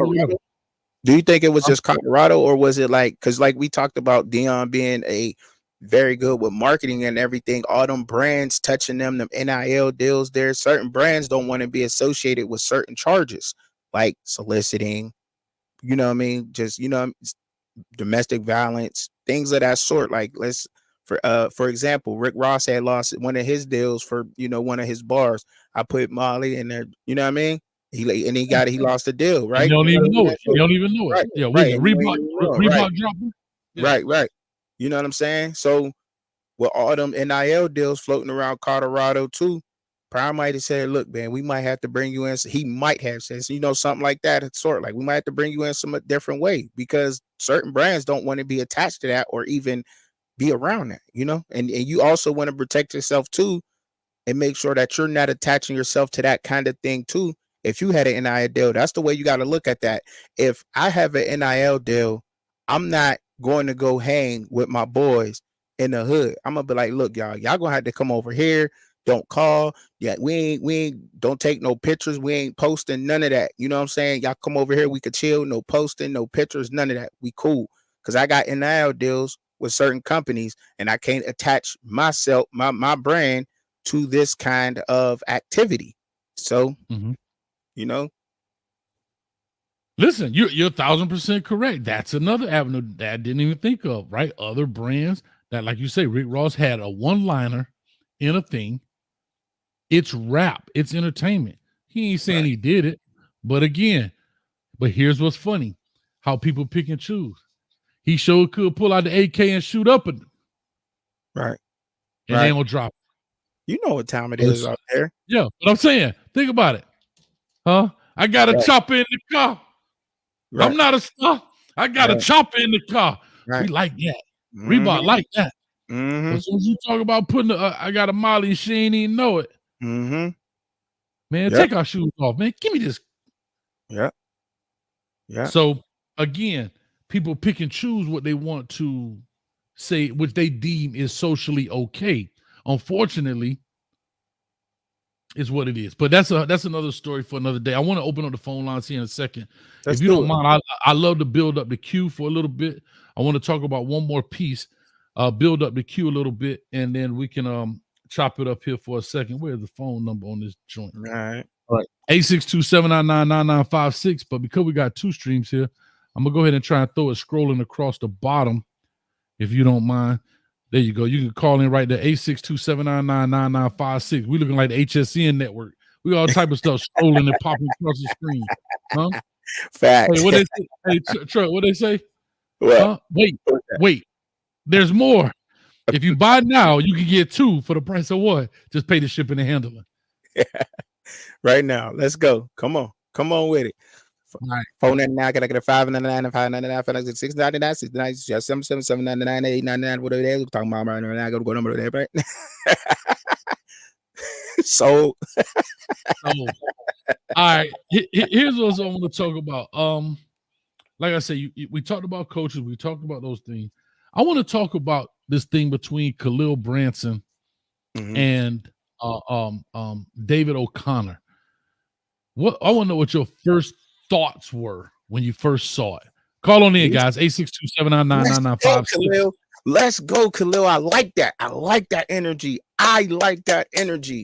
Y'all, they was soft last year, and when I seen dude take that, come on, man, Like, come on, man. Like, you really, like, come on, dog. Like, you gonna really let this man get up? He keep telling you gonna take your spot. He pushing up on you. I mean, I get it. Y'all a little bit tired. Y'all a little bit gassed. But come on, man. You a grown man. I like that energy on the field, dog. I like that. I like that because they needed to do that last year. Yeah, like, come on, bring that, man. Bring that energy. Like, yes, I love that. Like, come on, man. He was all soft. Like, they deserve. He called him out. That was perfect for him to do that because they needed to face that because they was definitely getting bullied last year like crazy last year. That's just the bottom line. They was getting bullied. I don't care what nobody say. They was getting bullied because I don't care if you a 2-star or you in the 5 stars across from you and you know you getting whooped on. There's got to be something in your mind as a grown man to have another man sitting over across from you like, yeah, you not about to beat up on me like this all game. That is not about to happen. I'm going to put my hands on you some way, somehow. You're not about to bully me this whole game. It's not happening. No, like, no. And they just did not let it happen. They didn't do it. So I love that energy. I love that. I love that energy. Excuse me, Coach. I got a little bit carried away and passionate with that motherfucker. What you apologizing for? I love it because you see me. I'm over here talking about just took his heart right out his chest. Right, Yeah, he just straight like, and I love putting him on blast. No, he put him on blast, and he told him, "I came here to take your spot. You was here last year. Right. You was here last year. Right. I love it. Now I don't know what he's gonna turn out to be as a player, but if he play anything like he was talking, hey, I enjoyed it because guess what? That's exactly what needed. And then as I watched that video, and correct me if I'm wrong through the timeline here, didn't the coach say something like, "I want to see somebody get punched in the face"? Facts. He did say that. I can't remember his name. Yeah. Coach with the dreads. Here's what I don't like about coaches. As soon as they walked up on each other, they were trying, man, just chill out, bruh. Just chill. Nah, don't talk the talk, coach. Because when I follow your order and I put him to sleep. I don't think they realized Bucky was recording. If Bucky wasn't recording, I think it'd have went down. If that camera wasn't up in there, it'd have went down. But he could have cut that out. Man. You know what I'm saying? Let him go, man. You need that energy sometimes. You know what I'm saying? You know how, like, I don't know if it ever happened to y'all, but sometimes, like, some of my best friends growing up, we actually fought. You know what I mean? Like, it was just like we actually fought, but it brought us closer together. It wasn't no kind of animosity to something. We just let it all out right then and there, but then we became closer after that. You know what I'm saying? It's a form of brotherhood too. You know what I mean? It might be a cultural thing too. I don't know, but I don't know. But look, you fight sometimes with your best friend, you make up, and then look, y'all bond is inseparable. You just bring the continuity, the chemistry y'all gonna have together after that. It's just unbreakable. So look, let them go at it, man. They offensive line, that is the heart and soul of the team, and they got to have that kind of attitude. Khalil Benson got, look, and I wasn't even that high on Khalil Benson at first, to be honest. I wasn't even that high on him, but to be honest, I like what he did there in that one. Call in. Let's go. Hit that phone. Hey, really flawed. I need y'all to call in, boy. Hey, they don't hate no code. We got 160 up in here, man. Ain't nobody want to call in. Yeah. Come on and talk that trash. I need somebody that. Hey, one thing I realized about you, Colorado fans, they just waiting for somebody to I won't say something. They're waiting for somebody to open the floodgate. As soon as it comes, then they'll start calling. Okay. So really, and really flawed. I did not know that was you until I saw the picture. Please call in because I got to talk to you. It's been a minute. I ain't seen you in a while, right? So call in if you don't mind. Yeah, I didn't know who that was until I saw the picture. What my guy Bodie C say, Coach? What my guy Bodie C call in too. Bodie C to call in. Bodie C, my boy Bodie C. Yeah. What's up, Raw? Good old. Hey, matter of fact, Rawhide. He said that even if Coach, thank you, Raw. Appreciate it, Raw. He said even if Warren Sapp came in as an analyst or as a consultant, he still would end up being a defensive line coach. Absolutely, we know, for sure. I believe that. Yeah, he just got to get in the door some kind of way. You know what I mean? He got to let's let him leave the door crack. You know what I'm saying? I'm gonna leave the door open. I'm gonna leave the door open for you. Come on, man. You roll right up in there. You know what I'm saying? Here, that type of Yeah. deal. So I'll say this because I want people to understand, trucking, that I'm a person on this channel who I believe, I'm just saying this as overall. I think there are a lot of newcomers to the sport because of what Coach Prime has brought, right? A lot of new eyes. We have some people who are kind of new to this game in essence of how does it work behind the curtain and under the hood. And so I want people to understand the difference. What you're saying, I agree with. However, I do want people to understand the rules. Now, that doesn't mean everybody follows the rules. Okay. I'm not saying Colorado doesn't, but there are also some unwritten rules in them. So if I don't want people to understand the role of an analyst, right? An analyst cannot instruct on the football field. I just want people to understand the rule. This is every college. It had nothing to do with Colorado. So if y'all be like, he's Colorado, I'm going to tweet him. Save it. Right. The rule is they're analysts. They are non-instructional. There's only 13 people who can instruct on a football field. 10 coaches, the head coach. Well, that's not true. The 2 GAs makes 13, and they have now 4 GAs, 2 on offense, 2 on defense. So 15 people who can actually instruct football stuff on the football field. I just want that to be clear. Now, does that mean that if Warren Sapp is an analyst, he don't sneak in here and there? Yeah, but he's got to be cautious because there are NCAA compliance personnel people at every college. They are hired by the NCAA, not the university. Correct. People understand that. And their job is to snitch. That's their job, to snitch. I got it. Right. So when you hear these level 3 compliance, yada, yada, yada, slap on the wrist because coach did. Now, most times they don't really care. Be honest. They don't, whatever. Because most of them people don't even know who these people are running around here. Most of them not even football people because they do it for all sports. They don't know if they're instructing or not. They have no clue. But I'm just saying. All right. So I just wanted to put that. The reason I said that because what I don't want to do on this channel, what happens, I think, on a lot of channels, is that people hear something and they run with it. Yes. You know, I heard Coach Hayes say, I want to be clear what you understand, what you're consuming as far as information, and have a clear understanding of it, because you can now think, oh, he may not be the D-line coach, but he can still coach because he's the analyst, or he's a quality control, or well, yeah, he is, but he's not. Yes. And I just wanted people to make that real clear. I appreciate that. I appreciate that, Coach, because I'm still, because you know what I'm saying. Like, let me be honest a little bit. Let me be real here.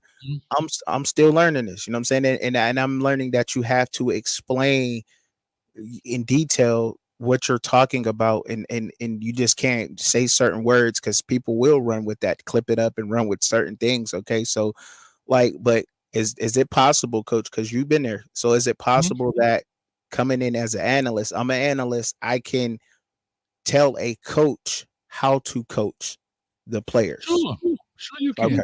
Okay. And he can also work the film room. Now he can instruct in there. He can go in there and sit down. Like I say, hey, Truck, right here, man, you got to use your hands better. We're talking about on the field. Right. Okay. On the field. That's all I'm saying. Right. Okay. On the field. So even when you see the guys with the headsets, that's why I said, when you saw last year when Tim Brewster was moved from tight end coach to analyst role, and Pat Shurmur came in from analyst to OC, the headset, and Tim Brewster didn't have one. They're only allowed 10 plus the head coach. Correct. Okay. Got you. Now, do y'all really think that Colorado can only afford 10 headsets and that's why Tim Brewster had to give his up? No. They got a whole cabinet full of them things in case some break, it goes out. The rule is. So that's why I want people, you think Tim Brewster like, oh man, we only got 10. I got to get mine up.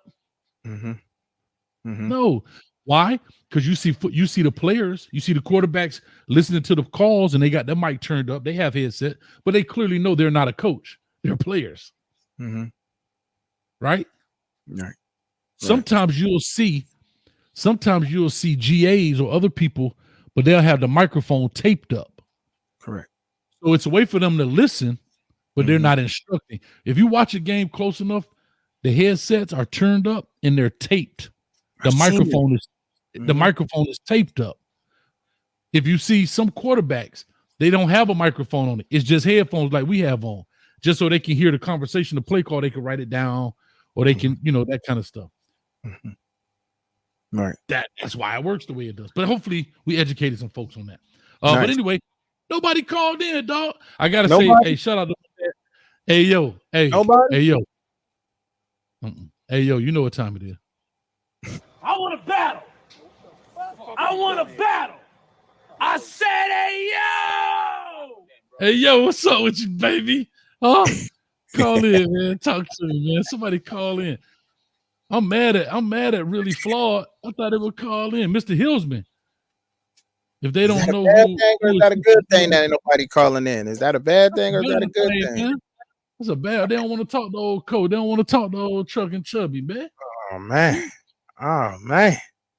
I ain't got no love right there. If they don't know who is who for any other team, you better believe they're going to know Colorado. Yeah. Because guess what? That spotlight that coach put on, good and bad. Always remember that spotlight was turned on by who? Always remember that. Who turned that spotlight on? Who, you have to remember. See, people get mad because the spotlight is on them. But the question is, who flipped the switch? Always remember that. Who flipped the switch? So don't get mad at the person because they can see. And they're like, wait a minute, what's going on over here? Okay. If you stay in the dark, you'll stay in the dark. Anyway, we got my ladies calling in. There we go. Lexus, I see you here. Sheila from Colorado. Yeah, there you go. I knew the ladies come save old Coach, man. Coach was driving over here, man. We drowning now, man. We swimming, man. I'm trading over here, man. Backpedaling. Over here, backstroking. Come on. Hey. So what? They called in. Yeah, Lexus. I'm going to open it now. All right, here we go. Okay. We got quite a few calling in. Lexus, how you doing? Let's go. Okay. How you doing? Can I introduce you to a new friend of mine named Truck and Chubby? Chuck and Chubby? Trucking, like a truck. Hi, trucking Chubby. How you doing? Chuck and Chubby. Got it. How you doing tonight? I'm great. How are you? Don't be smiling too hard now. Good. Don't you smile too hard, Truck and Chubby. Got better now. Right. Okay. Yes, ma'am. I have to tell you something. Uh-oh. I was listening to one of your videos the other day. Okay. And it was a video about you. Matter of fact, earlier today, it was a video about you talking about how Georgia put a complete and utter spanking on Florida State. I'm talking about just whooped them really good, like they stole something. That's right. And you came up with this little phrase. And you said, they beat them bad. I mean, it was ugly. It was UGALY. I said, that doggone Coach Hayes. You like that, huh? It was ugly. Yeah. It was ugly. UGALY. Yes. I remember that. You scared me for a second. I'm going to get me a t-shirt with that on it. You better believe it. I like it. We might have to sell some of them shirts. You have to sell some of those. After that, Coach Hayes, he's not a quitter. I give him credit for that because he tried to get me to become a fan. You a fan now? Did that one line of help? No, that ain't gonna help. That ain't gonna do nothing for me. But I totally appreciate it though. That'll get you a t-shirt. I'm gonna try to see if I can make some money off you. Dang. I got used again, Lexus. Lord have mercy. It's all good. Yes. You leave with a smile on your face after you get used. Though that's the most important part. After I get used, I leave with a smile on my face. Just leave the 40 on the nightstand, huh? Right. Golly. That's correct. Just pull the covers up on you. Just pull the covers up. Lexus. Ooh. I'm just teasing you. I'm just teasing. That's why I had to pull the covers up because you was teasing me. Stop it. Coach A. All right, now this is a public show. Okay, listen for real. All jokes aside, did I just hear y'all say, well, except going to Colorado anyway? I didn't say that. Somebody put in the chat. I forgot what I put up. Somebody said that. I don't know either way, nor do I have to be honest. I don't really have an opinion, but I know we did a show about that. And my man, shout out to my man, Willie from Mississippi. But Alexis, I'll let you and Truck and Chubby talk about that, and I'm gonna stay out of it. Oh no! What are you talking about? You throwing me up in there for? Which what I? Yeah, you finna get blessed. Listen, no. All I was going to say is, I hear you loud and clear, Coach Hayes, about if John, get 10 years in prison for stealing a pack of cookies, so should Jack. I get it. I completely get it. I understand. I agree with it. Like we talked about it before. I said I'm just not sure which one is going to happen first. We're going to finally see equality in that area, or Jesus is going to come. I just don't know if that's going to ever be fixed. However, I will touch on something really quick. When Nelly, y'all know the rapper Nelly, he had a sister. And I don't know if you all know this about him unless you follow him very closely. But his sister passed away early in life due to cancer. And they were like close. I'm talking about close. Okay. So it broke Nelly's heart. So Nelly wanted to come to my school, Spelman College in Atlanta, Georgia, and speak and perform in honor of his sister. And the Janetta Cole, the president of Spelman College, would not allow him to come. Here's why. Okay. He had, at that time, he had a record out, and the record he had out, I don't know if y'all remember the record, but that tip drill, baby. Of the record. Woo, that tip drill. He was sliding a credit card in between a lady, and I'm not going to go no further, y'all know. And so they decided to take a stand, as all-female colleges say, it's degrading to women. And because he is degrading to women, no, he can't come here. Now, I am in full support of them taking that kind of stand and saying, listen, we have a reputation to uphold as well as a college and university. Things like this can only change one person at a time, one pro football team or college football team at a time, to finally take a stand to not tolerate stupidity.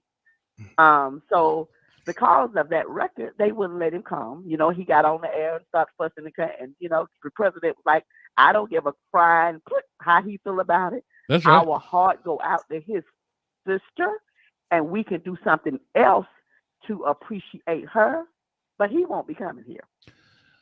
Because we don't appreciate how the light he put women in. And this is an all-woman school. So, it's a little extra insult to it when you see that video. I totally, it was some when I saw the video. I just want to know how many of them Spelman women was in the video, because it was shot in Atlanta, Lexus. Yes. My understanding is there was no Spelman students in the video. Now, I didn't watch the freaking video. Oh, Spelman alumni. Excuse me. I had to be students. You're right. No, but it was a Spelman alumni in there. Yeah, Alexis. Yeah. You skate no thin ice. There you go again. Don't you slip and fall. Don't do it. All right, don't go there. But I'll just say this, though, to your point, again, the brand will always protect itself. And so I understand why they took that stance. However, again, it's like everything else, right? Do people who make, tell me why people don't hold Steven Spielberg to the same standard when he makes murder movies and killings? And listen, I'm just saying, it's always, but just hear me out. I said that to say the standard, I get it. It comes to women. Don't get, I get that. We had the Miami Dolphin coach sniffing allegedly a white powdery substance in the training facility on live with his stripper girlfriend, sits out for a year. He's back coaching in the NFL. Is that different than beating on a woman? 1,000%. But my gosh, my gosh. I understand. I agree with what you're saying, Coach. Rick Sanchez, Rick Sanchez gets drunk at a Miami Dolphin game, kills somebody with a DUI, sits out and goes to CNN. Kills a man. I agree with you on that. I'm just saying. I agree with everything you're saying. However, here's the issue. I'm an owner for a minute. I am the owner of a professiontal football team, just for a second, right? You are the owner of a professional football team.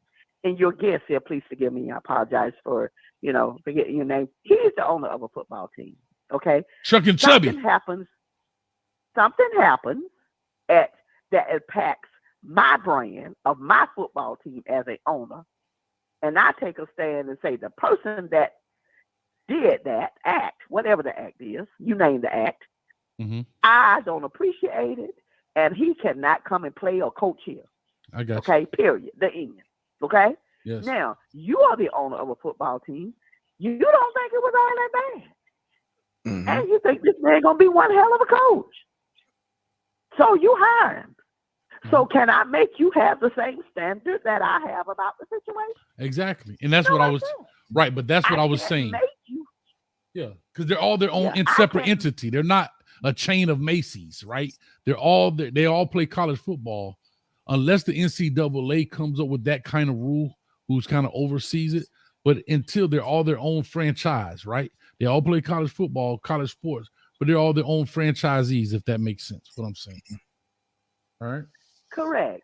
But and that's why I say the reason why what you want and what I want, what I would love to see is going to be such a challenge is we can't make people agree that what is ridiculously atrocious to us and should cause that person to be barred may be atrocious to them and cause them to be barred at their university. Correct. Spelman took that stand for Nelly, but some other college may have said, okay, you know what, you can come here because you're Nelly.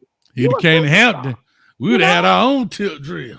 Anyway, right. Lexus, I got to run, baby. We got other people. Yeah, you're right. You're right. With that getting resolved. No, I agree because it is separate entities. And like I say, some people like no, some people like yeah, cool. But it's just funny how everybody has a certain standard when it comes to certain things. But when it's all said and done, people do make provisions for whatever they choose to, if it benefits them in a certain way. But let's just, I love you, baby. I got to run. I got other callers in here. And we definitely be talking. So soon as I call, you get other callers. You see what I do for you? I told you you're going to open. I know I said as soon as one call, you open the door. Thank you, Lexus. Nice meeting. All right, gentlemen. Y'all have a good night. I'm going to go listen to the rest of the call. That's right. For taking mine. Bye now. Good night. Good night. Right. Good night. Lexus, you going to be a fan for you know it. What? You know what? Anyway, that's Lexus. That's Lexus. So real quick, what do you think in regards to what she's saying? I think she's 100% correct in the sense of the challenge is you have separate entities, separate businesses per se, right? UPS may not take it, but FedEx will be like, okay, cool, you can have a record. UPS be like, no, you can have a record, but you can't only do X, Y, and Z. Right. FedEx, like you can have a record, but you can only have A, B, and C. So what's your thoughts? I mean, look, that's just the way it is. You know what I mean? When you don't have your own, you get to have your own brands. You know what I mean? Hey, when you don't have your own, when you have to follow criteria of the other brands. So I mean, I agree with that too. You know what I mean? When you have a certain brand, yes, you have to follow and within those guidelines of rules and what you can and cannot do, and the optics of things make things look, you know what I'm saying, different. And when you're more known and famous, a celebrity status, you're held to a higher standard out there. So I get it. Yeah, and I'll just say this. I always tell people, you might be off the clock, but you're never off the job. Right. You carry that brand, you carry that logo, you carry wherever you work, whatever company it is, you carry that. That's why Karens get fired. Right. Absolutely. When the whole Karen incidents happen and they find out where that lady worked and they put that pressure on that business or wherever she works or whatever happens, they fire her immediately because their brand does not want to be tied to racist comments. Absolutely. And that's what you have. All right, let's go to Sheila from Colorado. Boy, I ain't never had it, but she make a mean gold red velvet cake. Ain't that right, Sheila? Hey, Coach. Hey, Sheila, how you doing? I'm doing good. How you doing? I'm still checking on old Uncle Willie, man. He ain't called me back yet, so I don't know what's happening with him. Yeah, Willie got caught in his own trap. He had got on there trying to talk about calling Coach Prime fans DDRs and all that stuff. And that wire came in there. He didn't know what to do. I love it. So what's your thoughts on this, Sheila? That's what he get. So what's your thoughts on these topics? Want to introduce you to Truck and Chubby. Hey, man. How are you doing? I'm good. How are you doing? I'm good. Thank you. Thank okay. you. So here's my thought on the whole thing. You know, you guys are talking about like not having a defensive coordinator and all that stuff right now. Mm-hmm. I think he wants to make sure that he get who he wants. And when you guys say they're not coming from the NFL to college, you know, unless something's going on. When Pat Sherman came from the NFL, Dennis Thurman came from the NFL. There's other coaches that are current college coaches that came from the NFL. Even some of the head coaches that when were for crap in the NFL came to the college level and they're winning. So I don't think that that's just like they're not going to do it. And I think the thing that he's waiting on, like, is like you were saying, somebody I think said in the chat that I can't remember his name, was interviewing with the Eagles, and he even said, Coach Prime even said himself, some of those coaches are interviewing. So if those guys don't get an NFL job, what's wrong with them coming to college? I think they would come to a college level and coach for a while. I don't think, and then they can go back to the NFL. It happens. So I don't know that I agree with you guys on that point. Well, you want it, I want it. Well, what I was saying is that when a coach is on a successful NFL team that just made the playoffs, what would make him want to go to any college team at any college level with the position that he has? You know what I mean? There's other factors in here at play also, like their wages, the contract. Would they be able to afford a coach that's successful at that level in the NFL? Would it make sense for a NFL coach to drop down to go to collegiate sport after they already want to? But I don't think that a successful NFL coach, period, that's successful and they're in the playoffs, I don't think that they're going to come anyway. I mean, you're right in that regard, That's but what I we were still saying. think that they could have an NFL coach, even if he's not on, because the ones that aren't on a successful NFL team right now that's in the playoffs, they're interviewing, and those are the guys that I think he's going after. You're correct in that a successful NFL coach right now in the playoffs wouldn't just like, oh, let me go down and coach for Coach Prime. I don't think that's going to happen either. But you think about it, and all these coaches that they're changing and head coaches that they're changing, they're bringing in their own staff to coach with them. So the guys that were there before, they're without a job. So a lot of those guys are interviewing, like San Diego? Yeah, San Diego and Atlanta and all those different coaches. They are technically without a job unless they get put on by the new head coach. So those guys are out of a job. So would you just be out of a job for a year? So you don't get Sheila, another NFL job? So Sheila, what you said is exactly what we said. I think there was a disconnect in what we were talking about. Right. We were talking about the timeline of hiring coaches out of the NFL, meaning fans say, oh, we're going to get a guy to the NFL, right? As soon as the regular season is over. What does that mean? When the regular season is over, that means all of those other teams out of the playoffs, those coaches are available to be interviewed and hired because they're not coaching anymore. That period goes by, they didn't grab anybody. Then the fans keep pushing the can, kicking the can down the road and say, oh, no, not just those guys, the guys in the playoffs. And then that doesn't happen. No. And then it goes. So to No. your point, hold on, to your point, me and you and Chubby are saying the same exact thing. I just think we're not saying that an NFL coach won't come to college.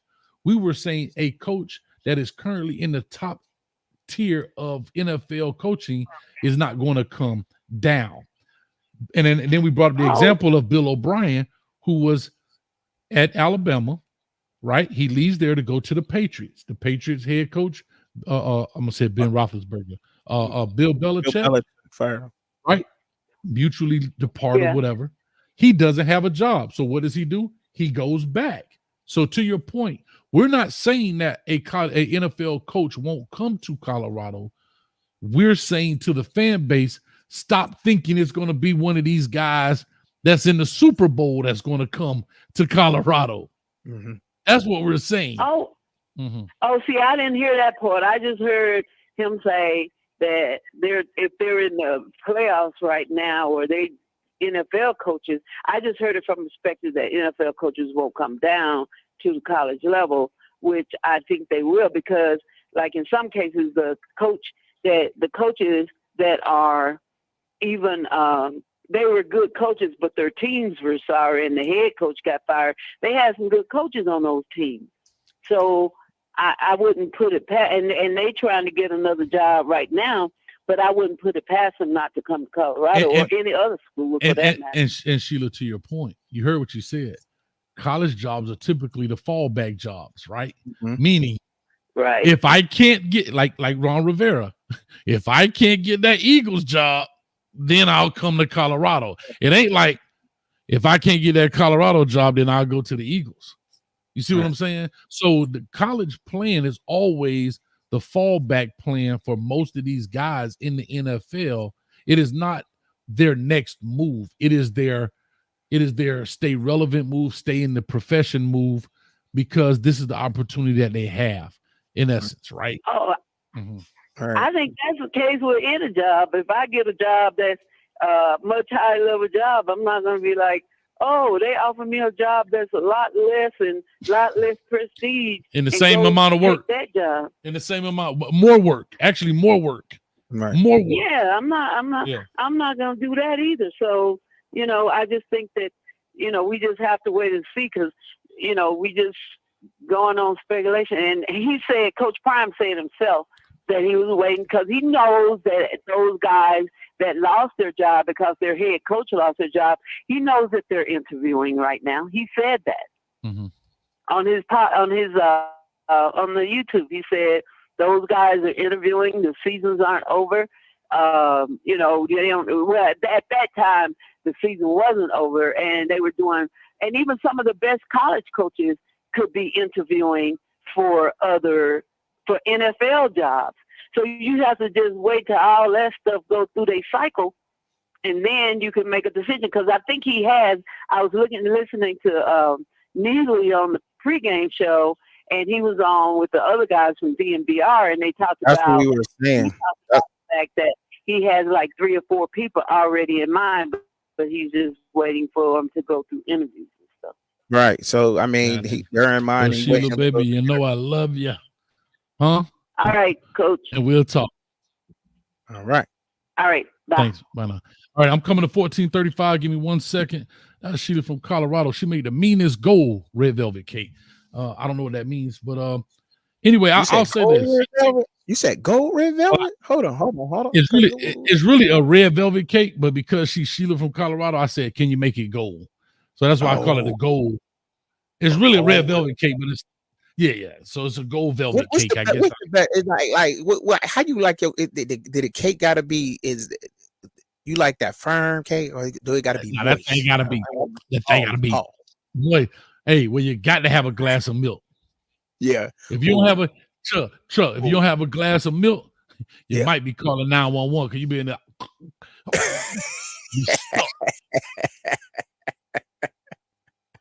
Okay. All right. Yeah.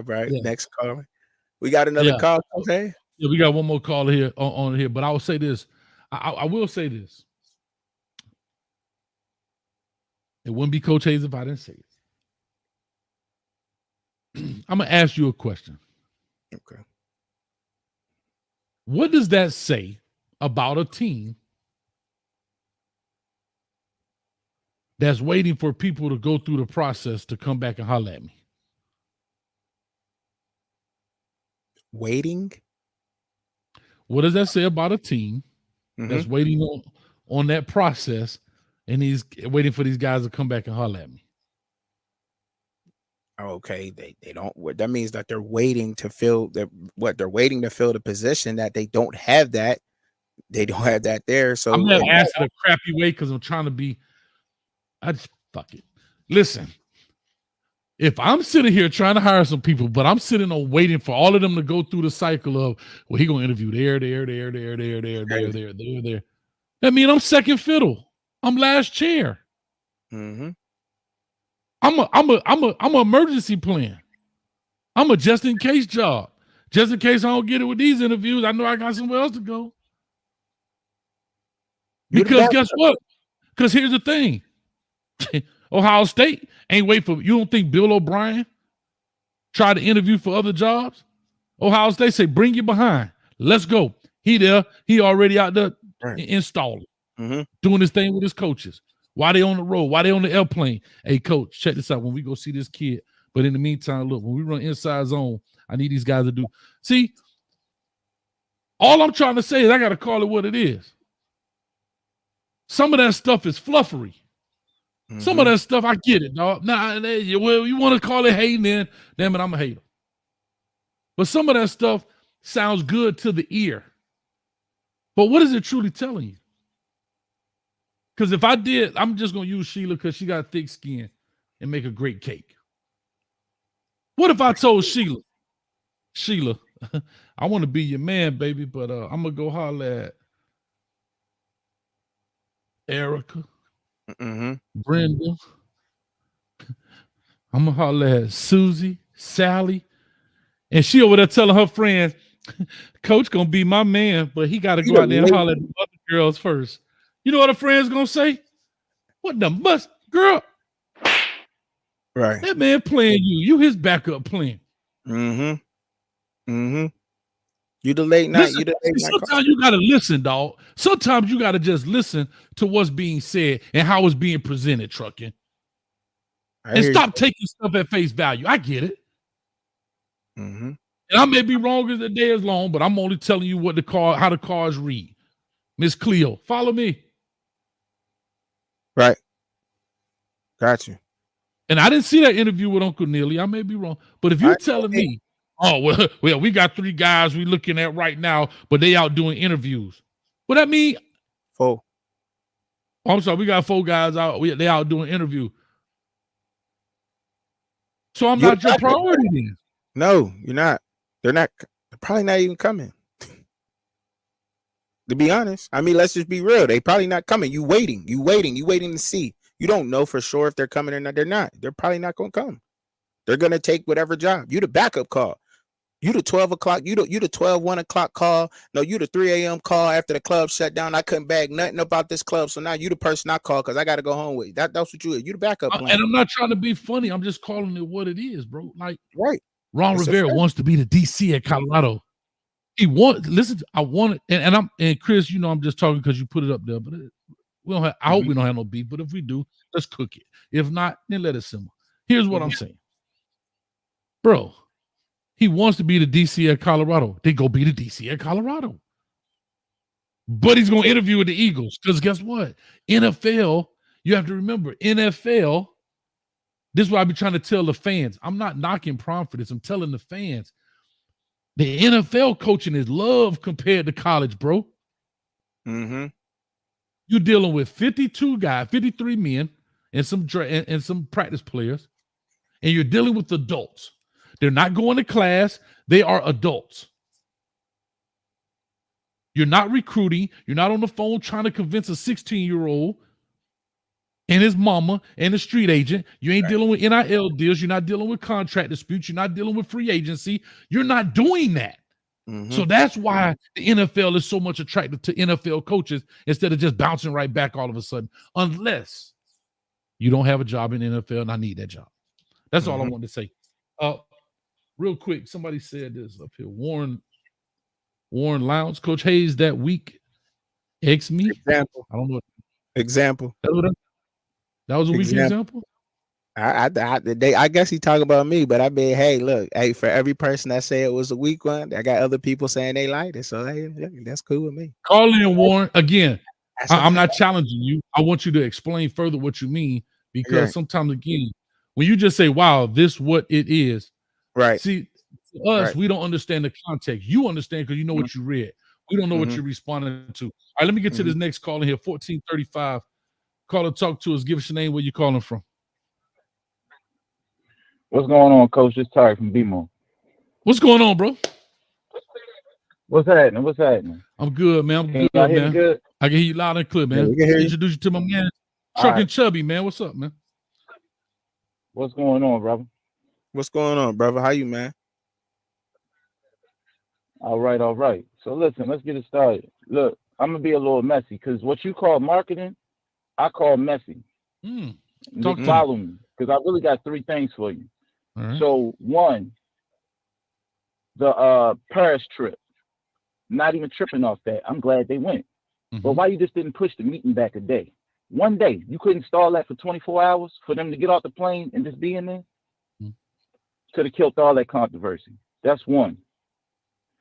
2, the well-off media. I didn't have a problem with the altercation. I'm good with it. That's what's going to happen. Right. But I'm going to take your spot should have been edited out. They didn't need that, because these guys the same age. They got the same level of eligibility. Now I'm trying to take food off your plate. That's different. This ain't an underclassman talking to a upperclassman. This is 2 people with 1 year eligibility left. Interesting. So I'm gonna take your spot means something different. And I'd be damned if you can put me on the bench my last year. That's crazy. Okay. So great, interesting take, bro. That kills the depth.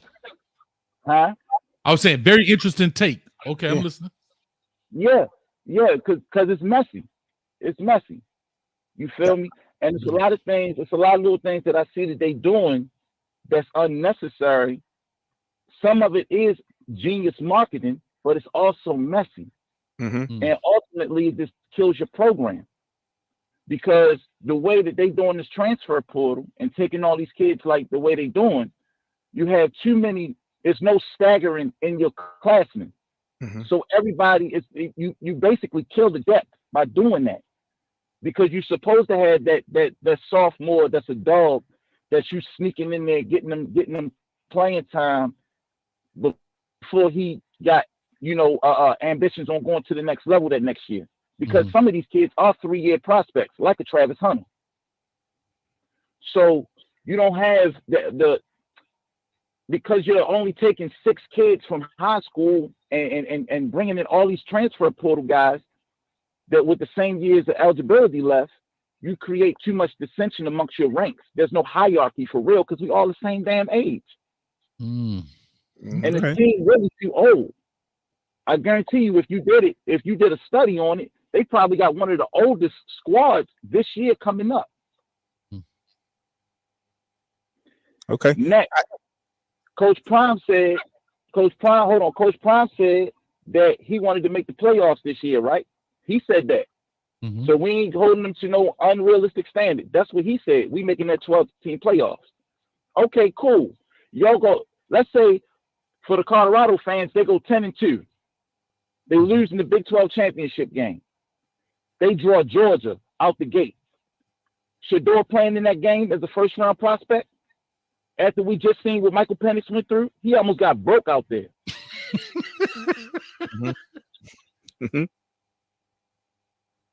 Nah. You gonna play? My son not playing. I'm gonna tell you that right now. First round? Hell no. Get him out of there. Well, absolutely not. Out of there. Unless we Georgia. So you tell me, I'll listen. Hey, look, man. Only thing I got to say about that is that's why I like what Benson said to Connor. That's why I like it, because he telling him to his face, I'm gonna take some food out your mouth. You don't let that happen. Step up, get your job done. I think it was just done for motivation. I feel that was a strong point what you said, but in the way though, that's supposed to just wake him up and motivating though. You know what I'm saying? It wasn't really meant for all that, but I get what you're coming from with the optics of that, with the whole optics and how other people may perceive how that went on. But it's still at the same time though, like that dog nature, like you can't let nobody take food out your mouth. You're not about to let that happen. You from B-more, you feel that, like, and that's why you said what you said. But I'm not about to let that happen. You're not coming from my spot. Are you crazy? And he just let him push him around, like he's like, nah, like. But that's why I kind of like that though. But I understand where you coming from too, though, bro. I get that, bro. I do. It was strong. I got you. So here's what I'll say to you, T. I have a saying I say about players: competition creates extinction. Mm-hmm. Competition creates extinction. As the head coach, if he wanted it out there, I get where you're coming from. But if you get your job taken, and it's your last year, mm-hmm. That's on you, bro. Because he's supposed to be. Remember, he's a Florida kid, University of Florida. I'm saying I don't know if he's from Florida, but he was a University of Florida transfer kid, right? Mm-hmm. And yeah, I think he's the one who tore his pec last year lifting weights. I get it. Bro, if that don't motivate me, it's time to tuck tail and dip then. Mm-hmm. Like you said, if I got one, I already lost last year due to injury. Man, I got my teammate coming to my taking my spot. Oh, boy, it's going to be a battle every day, mm-hmm. all day, right? And I'll say this, and I think we're all agreeing, but that's the kind of competition you need to keep people on their heels. Guess what that does? It eliminates complacency. Mm-hmm. I can't take a day off on Monday or Tuesday. I can't take a day off on Wednesday or Thursday. Even on walkthroughs, I better be on point like Stacey Adams. When coach over there calling personnel packages, I better be focused and locked in. Because guess what? Old boy sitting behind me like that with the Rick Ross rub. Huh? As soon as he be like this, 11, 11, 11 personnel, and you stumble one bit. Got him. Gone. And you might not get it back. So I love it from that standpoint of pushing your neighbor, pushing your teammate, pushing your colleague, pushing your classmate, pushing your position mate, whatever you want to call it. But competition creates extinction. That's what's going to happen, man. But man, I appreciate you, man. Let me push on. I got another caller in here. Thank you. And the last thing, real quick. Sure. I just don't like all the comparisons from, like, let the NFL be the NFL. Stop trying to make Colorado be the catalyst for turning college football into the NFL. They two different games. What do you mean? Explain that a little bit. What do you mean? Mm-hmm. Because in the NFL, you don't have to be academically eligible to play. Mm. In the NFL, the hash marks on the field are different. In the NFL, you got a 53-man roster. You're held to that. In college, you got 100 guys on the team, and you travel with 62 to 65. Mm-hmm. This is a different game. Mm-hmm. So I mean, it to me, it's two completely different worlds, and they trying to blend it and say, well, this is like a free agency. The transfer portal is free agency, and this, no, it's not. It's not. It's two different things, because it's still, even though it's loose as hell, but it's still rules and regulations around that transfer portal. It's still waivers and things that need to be signed and happen. And sometimes people get caught up in the wash of that. So it may seem that way from somebody that's a casual, but if you really follow college sports, collegiate sports, it's totally different from the NFL. Very much so. Very much so. Very much so. Even the way coaching is handled, right? Even the way coaching is handled. Yeah. Right. Yeah. It ain't too much yelling in the NFL, dog. You're talking to grown men, dog. Right? You ain't gonna mother F too many people in the NFL, dog. Because the players got way more power than the coaches. In college, the coaches got way more power than the players. And it's clear, man. But Yeah. no, I appreciate it. Let me push on. I got another call here from the Shy. All right, Coach. Hey, be easy, brother. Stay Thank safe you, and keep it pushing. Great show. Yeah, thank you, brother. Appreciate you, man. 63A. Hey, T. I think this T, yeah. We'll talk. 6356 coming to you. Call or talk to us. Give us your name, where you calling from. Yeah, this is Warren G from the Shy. Warren G from the Shy. Was that you that made that comment earlier, Warren? Was that you? Yeah, I'm listening to the comments and everything. I'm kind of okay. I'm 55. How old are you, Coach? 46. Okay. We know that whatever is said in the beginning, whatever's done in the beginning, you don't always get your facts right away. So you have to sit around and wait to get everything before you just throw something out there. So I'm kind of confused. Okay. On that part of it, that y'all would actually say that what Coach Prime should be doing. But if you listen to Well Off Media, even if you bother to even listen to it, you probably just use a little bit of it just to get what you want out of it. I'm not saying that for you. I'm speaking in general. So I'm not throwing these shots directly at you. But if the shoe fit, wear it. I will put it on. No problem. Coach Prime said, so I'm going to get there. Coach Prime even said exactly today. Well, I heard on Well Off Media, Coach Prime said, I don't know why they think that I would just send y'all to Paris and not do it for the rest of the guys. Because I've been doing this for other people. They just getting the glimpse of this.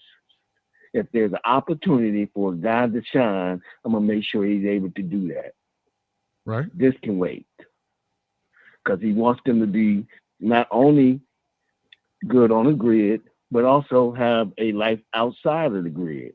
And if it's beneficial and it's gonna raise their value and their stock and their way of living, then by all means. I don't know if you caught that part of the interview. I did. Secondly. But Matt, do you mind if I stop you? Because you said something. I just want to make sure I get some clarity. You said you don't like that we say these things, but you never said what those things are. So I just want to make sure what, because you things about Coach Prime saying, well, he should have put the meeting he should have had the meeting he should have postponed the meeting until they was able to get back. It's always so hold on. Whoa. So Warren, if you don't mind, I said these are alternatives. I said I necessarily don't care. But what we clearly said was, hold on, hear me out. I also said that I'm not directly talking about you, but I was talking about the person that was on that's online with you, that's in the it's Chuck and Chubby. He made a comment that he could have just postponed the interview. It doesn't. I mean, let them guys do what they doing. They ain't hurting anybody. They are exposing not only their name, they're also exposing Colorado to people to Colorado in a different way. So Warren, I just want to say that. Hold on, Warren. I know, Warren, you've been talking for a minute. I just want to, if you don't mind, this is what I would like to do. I think you got something to say. But what I don't want to do is, just hear me out. I don't want to talk so long that it becomes 4 or 5 different things. So I would love to address certain things kind of like in chapters, because you have to remember, it can go so long we miss pieces. And I love to have these kind of conversations because we all can learn from them. But if you just give me, for example, if you just talk for 10 minutes straight, now I got to sit here and try to remember what you said and address 2 minutes. So I just want to make sure it's clear. Again, it wasn't about what he had to do. We were just saying, if you were a coach, knowing that your children are high profile guys and you didn't want to have this kind of light, you could have simply moved it a day ahead. I'm not saying he had to, and I know you're not just talking to me. What I'm saying is, We were just talking about alternatives so you wouldn't see these different things. That's all we were saying. That's But anyhow, but go ahead, Warren. Okay. All right. And with that being said, that I can understand that. Okay. But the purpose of showing it in this light is to show that these things out there happen. Let's talk about, for example, Texas Texas Hold on. or AM. Let's just talk about how they do things. Okay, hold on. Nobody bringing up how they do things with their players and how they just dish out money. And there is, I mean, you might hear something there about it for a few seconds, but it's funny how it's just like when Dion do something or whenever there's a something that's going on in the Colorado program, that shit is like this. Excuse my language. It's You just, fine. it's overboard. It's overkill. And I'm sitting there like, all right, hold on. I would like Chubby You know, to respond to that if you don't mind. But go ahead, Chubb. That's what he wants. That's what he wants there. He wants the light to shine on him. That's what he wants. He wants the light there. He asks for the light there. He sets things up for that way. So you have to be able to take that what comes with that. Okay? If you want to be a public figure or in the public eye and you don't want your children to be able to take criticism in any way, shape, or form, you don't take pictures of your children and post them online. But he sent out, he planned everything that way. He wants the light there at Colorado, so you got to be able to take what comes with that. Texas And I'll say this. He also has given us a view under the hood of Colorado that other teams don't. So therefore, what do you say about Texas A&M? Nothing. People do talk about it. Hold on. Hear me out. People do talk. Hold on, Warren. People do talk about Texas A&M. Mhm. You may not be in the Texas A&M circles. I guarantee Texas people talk about Texas A&M and all the money they spent and how it became a flop. But again, you may not be in the Texas Longhorn circles of podcasting, right? But also, they also did not give us a lens into their world and put out daily videos of what goes on. So therefore, that same light Coach Prime talks about shines on the good and shines on the bad. Go ahead, speak on, brother. It seems like to me, and it seems like to me that it's overkill.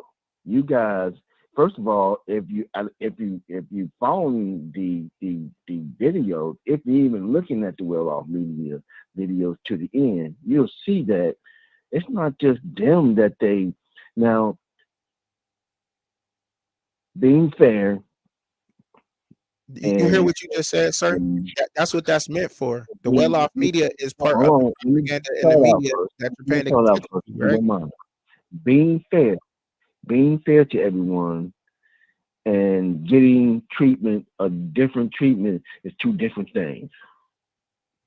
You do that with your kids, you do that with your family members. You know, you can be fair to all, but some of them are gonna be get a little different. You're gonna treat your quarterback a little bit different than you treat your lineman. They'll get a little bit more.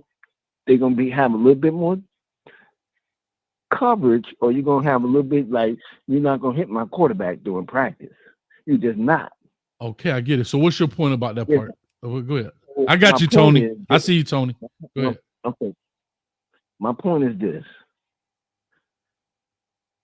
Those kids will, if those kids had opportunities that his sons have, he would allow them to go to Paris too. Agreed. Period. No problem. Okay. All right. We don't disagree on anything you said so far, but go ahead. Okay. The last point I want to make up. The caller talking about he should have edited. I'm going to take your spot out of the video. If you looked at the tweet that Dave Connor, like you guys said it, and I think y'all mentioned this, and this is mostly to this caller that just I heard before me.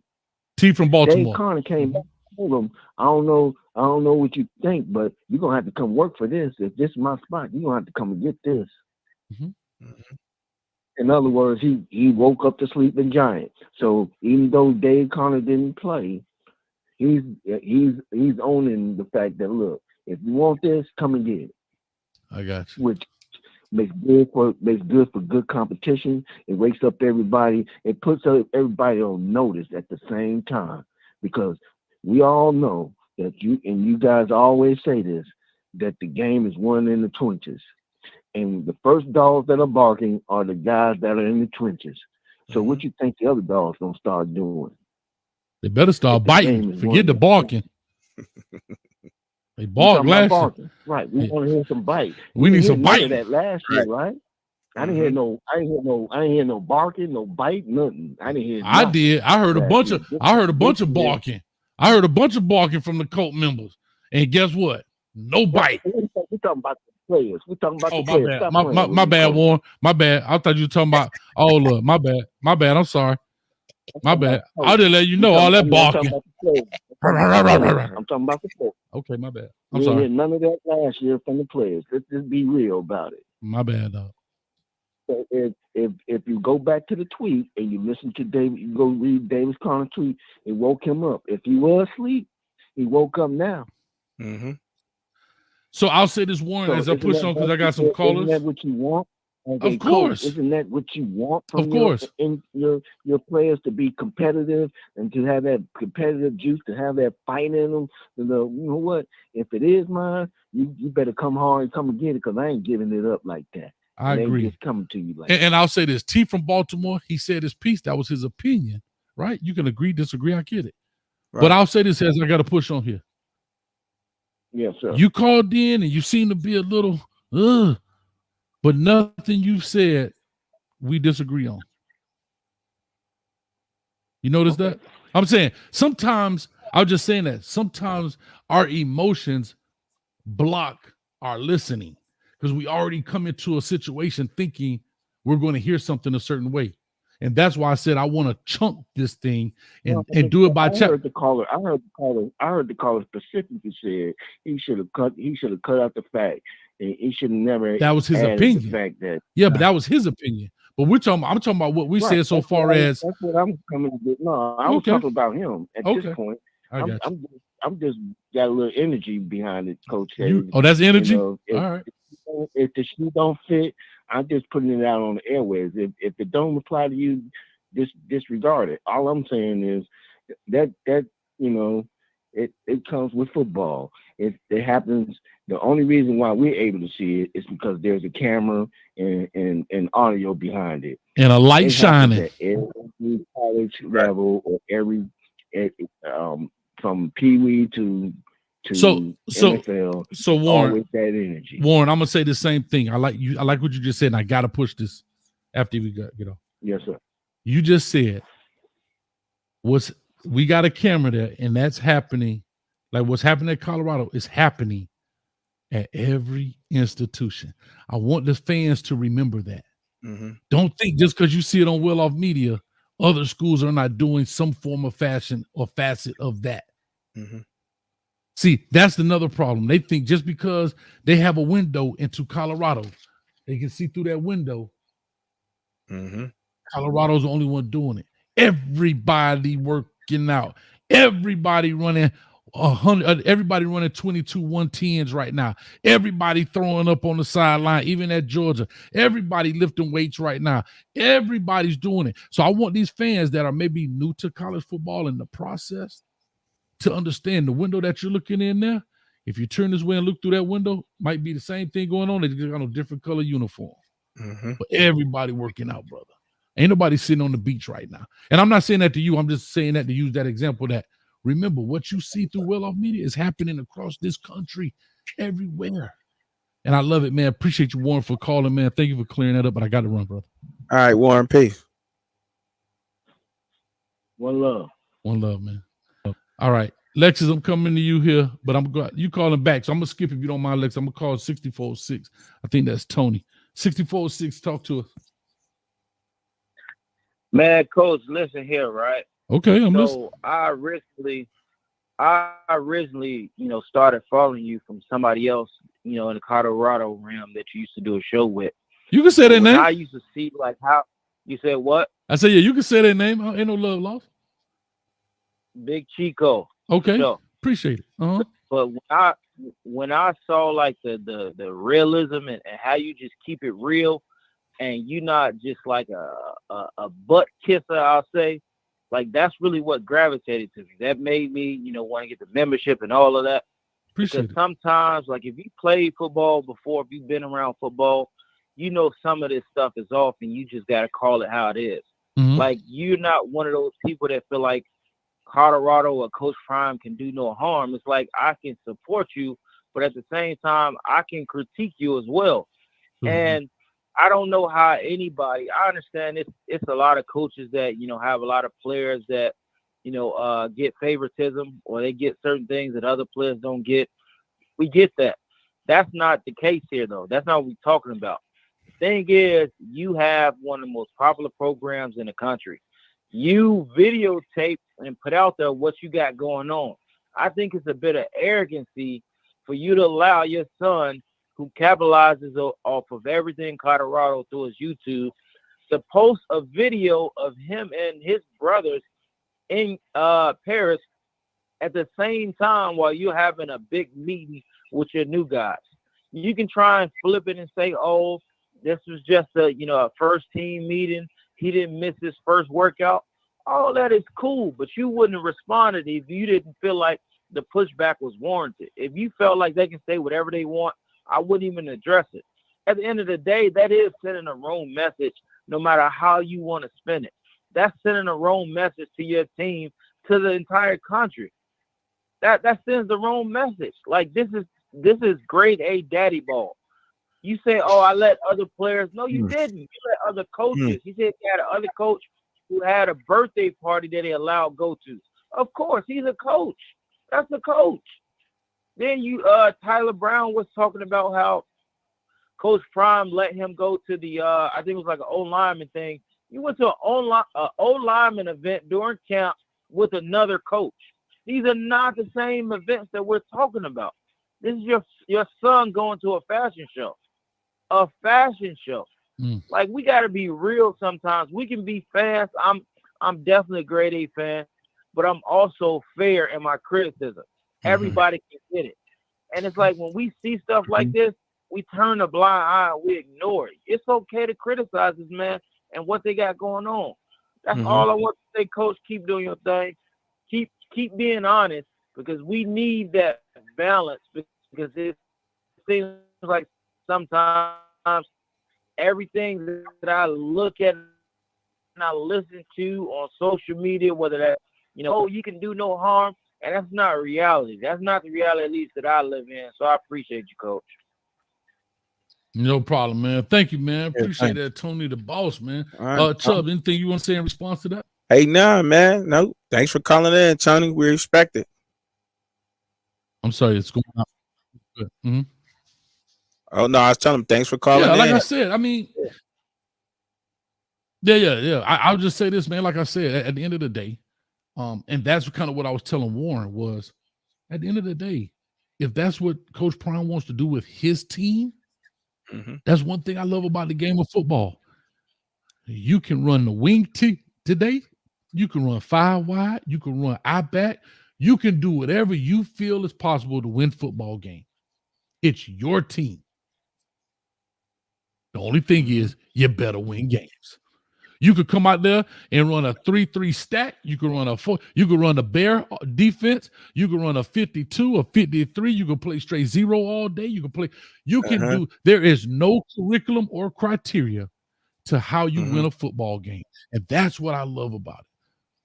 I always said, if the teaching world ever took on that model, I don't care how you get little Johnny to understand 2 apples and 2 oranges make 4 fruit. And I could just get him to understand it instead of having to follow some dude in a suit that never been in the classroom on how to teach. What the hell I went to college for if I could follow instruction? But anyway, Right. and I've seen them all do it. I've seen the wing T win. I've seen the spread. I've seen the hybrids. I've seen the 4-2-5, which is a nickel. I've seen I've seen it all. Right. And that's the beauty of this game. And I'll always say this: sport in general, the person that hires head coaches typically is not even qualified to hire you. Follow what I just said. Is Rick George, listen to this, is Rick George qualified to interview Deion Sanders from a football X and O perspective about how he's going to win ball games? Probably not. So when they have those meetings, they ain't in there talking about X's and O's. They talking about philosophy. They talking about how they plan on doing things, hiring process of coaches. They're talking about the process. And the process is a part of winning ball games. Don't get me wrong. Just hear me out.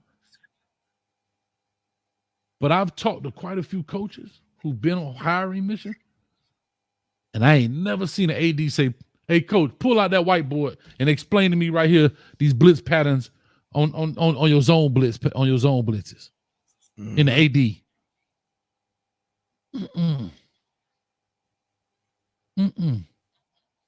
I guarantee they don't even watch film. I guarantee they don't even take them over scenarios. If I'm Rick George, so Coach Prime right here, when you were at Jackson State right here, it was 4th and 2. You were on your own 29-yard line. Why'd you go for it? That doesn't happen. So I'm saying to say this, and I'm talking, this is not, again, I hate having to say this. This is not Colorado. This is everywhere. They're not qualified to drill you on X's and O's. That's why they give you complete autonomy. You can hire who you want to hire, as long as they fall within the guidelines, like the Warren Sapp deal. Right. You can run what you want to run. You can have practices when you want to have practices. You just can't go over this many hours, as they say.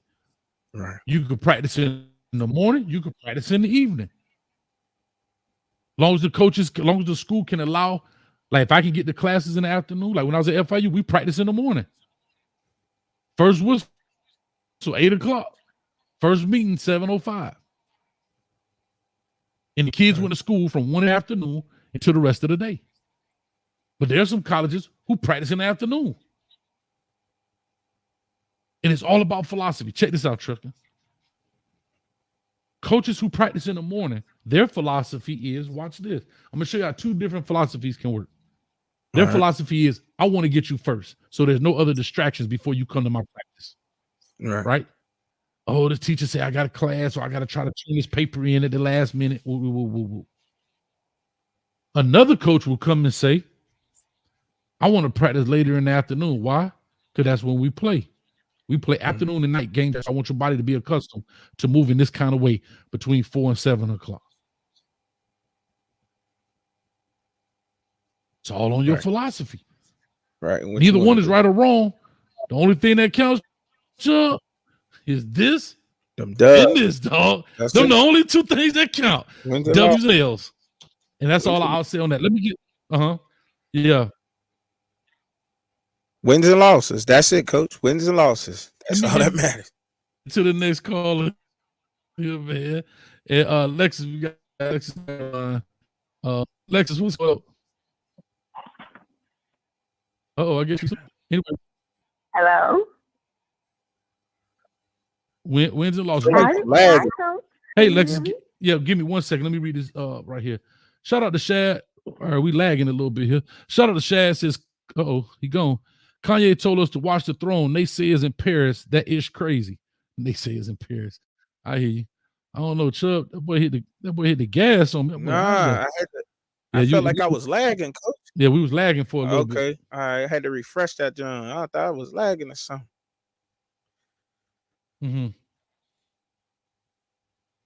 You are lagging. On my bad. Let me know if he's lagging, guys, because we all lagging up in here some kind of way. You good now? Good. I'm good. I feel like I'm good. I think we good. Yeah, I think we rolling. Yeah, I think we rolling now. Real quick, somebody said vacation. Man, vacation, man. I'm sorry. I gotta get with you. You did email me. I apologize. Matter of fact, email me. Did you email me your number? If not, I promise I'll get back to you, man. I'm sorry. I just been swamped. Lucy said, Coach Hayes football, Rick George was a cornerback for Illinois. True indeed. But that don't mean we talking coach talk, right? I'm not saying the guy's not athlete, but we're talking about qualified to sit. That's like me. That's like saying, are you qualified to interview the AD? No, I ain't never been to budgeting meetings and Title IX meetings, and you know what I'm saying? No, I'm not qualified to interview the principal. You get what I'm saying? Mm-hmm. Like, so I get where you're coming from, but we're just talking about, like, there are some coaches ADs who have that, and they probably do talk a little bit. But we're talking about typically or the majority of. All right, Lexus, you back for round 2? I know you like me, Lexus. You done came back twice. Well, I came back the second time to check/correct you on something. Correct me? Okay. You know, when you said that if a coach is want to be the defensive coordinator in Colorado, why he interviewing for the Eagles job? Why he just go be the defensive coordinator at Colorado? Mm-hmm. I totally disagree with you there. All right, talk to me. I personally myself have said to myself, okay, I want to be the HR manager for AT&T. Okay. However, I got an opportunity to interview for an HR manager at Coca-Cola. Okay. So I'm not going to not interview for the HR manager job at Coca-Cola, especially since I don't have no job yet. Just because I want to be the HR manager at AT&T. Mm-hmm. So if the opportunity presents itself I'm not going to interview the HR job at Coca-Cola just because I want the one at AT&T. Now, I'm going to interview for the one at AT&T. That's the one I really want. So in this case with this guy, he probably obviously wants the NFL job. Thank you. That's all we're saying. He ain't going to complete the dish. He ain't going to complete the college opportunity because he don't know if he got the NFL job yet. I agree. So, but hold on, Lexus. Lexus. No, Lexus. That he should just go. No, because you're twisting. You're twisting what I'm saying. Hear me out, Lexus. I agree. I agree with you, but I think you're saying what we're saying, and maybe it's the megahertz or whatever it is that go across the airways. But hear me out. We're saying if you want the Colorado job, if you want that job, and the Philadelphia job is secondary, why not take the job you want? That's all I'm saying. If you already have it in the bag. You said you want the AT&T job. You have it in the bag. That's the point. Does you have it in the bag? Well, they said because have it in the bag, you just go pack up and go. That's and once AT&T offered me the opportunity, then if I would turn politely, respectfully, decline. I'll tell Coca-Cola thank you for the opportunity and move on, of course, because I can't work you can't work 2 jobs, but you know what I mean. Exactly. But the narrative is, Lexus, that we're sitting here, we're waiting for those other guys who are out on interviews. You're right. It's all speculative, right? We're all speculating. We're just saying, if I want something and the opportunity presents itself, go for it. Mm-hmm. And then for the guy that was on the prior call, that was just almost like he was going to have a slight heart attack because Coach Prime let his boys go model somewhere. Child, if that was the worst thing that was going on in this world, we would have heaven right here on earth. Why are we tripping about something like that when we know what I believe? One thing I do believe about Coach Prime, if there was 2 other players for Colorado that wanted to go model, he let them go model too. And they put everything else on air because they, to your point, Coach Hayes, shine the light on everything going on there. So much so that I don't even look at half of it no more. It is overkill. So they would probably show the other 2 models too if they could model. Everybody ain't cute as them boys. They can't model. Everybody can't model. They ain't cute as me, but I'm just saying, Lexus. They ain't cute as me. Yeah, me and Coach Hayes gonna go throw on some hunting gear and we gonna go walk down the runway. Me and Coach Hayes. You, Coach. They're a little bit. That's a little cute to you, but they are model material guys for physically. So let them go model. Yeah, it's not the end of the world, guys. Football hasn't even started yet. It's one freaking meeting. We're about to have a fit about something so minute until it ain't even funny. I wish to God that was the only thing, the worst thing that was going on in the world, but it ain't even close. Child, I could care less about this stuff. If y'all wasn't talking about it, I wouldn't even know nothing about it. I ain't gonna watch nobody model. I can't care less. When they get on the football field, give me a call, because that's what I want to see them do. I want to see them win some games. Right. So can I ask you a question? You're petty and nitpicky to be talking about that. Come on, guys, get real. Don't bore me. Don't put me to sleep, please. And that's all I got to say, because I done called twice, and I'm gonna let somebody. Hold on, Lexus Trucking want to talk to you. So did he have to? So did they have to put that on Well Off Media, put it all out on the internet, and put it everywhere that they were going over to Paris? Did they have to do that? Oh, what if they did? I'm just saying. I'm just saying. Did they have to do that? Media if you don't want to see it. I haven't seen it on Well Off Media. Guess why? Because I haven't looked. If you stop looking, then maybe they'll stop putting so much. They put it because they know y'all gonna look. I didn't see the episode. I seen it everywhere else. I seen it on ESPN and everywhere else. I'm just saying. Until then, I won't see it unless y'all talk about it. He can do what he wants to do. He can put it on Well Off Media if he wants to. You might not want your children on the air, but you can say what you want to say, correct? I don't mean that disrespectfully. I'm not famous, so if I put myself out there on a mall in Paris, y'all ain't gonna know nothing about it. Correct. And you can say what you want to say about that too, right? Hold on, y'all talking over each other. Good. All right, Lexa, hold on. He want to respond. He want to respond. He loves the spotlight. We are lagging, guys. Just remember that we're lagging. But go ahead. But I ain't lacking. I might be lagging, but I ain't lacking. I might be best believe that. I'm yapping. So what's happening? You heard me? I'm yapping, but I'm backing that yapping. You heard me? But look, anyway, so you can say what you want to say on that too, though. You know what I'm saying? Like, I've seen that on other places. I didn't even see it on Well Off Media. I seen it on some bigger sports shows or in online magazines, so forth and so on. They making a big deal out of it. You know what I'm saying? I really ain't even have nothing to say about it. If you heard what I said about it, did you hear what I say about it? Because I really didn't, you know what I'm saying? I really don't care about that situation. But if you're gonna put it out there, then you gotta take what people are gonna say about it. Just like what I'm speaking on right now, and you have something to say about it, okay, that's the same difference. Right? Yeah, I mean, I don't think he have a problem with somebody saying something. If he wants to retaliate and say something back, he has a right to do that. But at the same time, to your point, I agree with your point.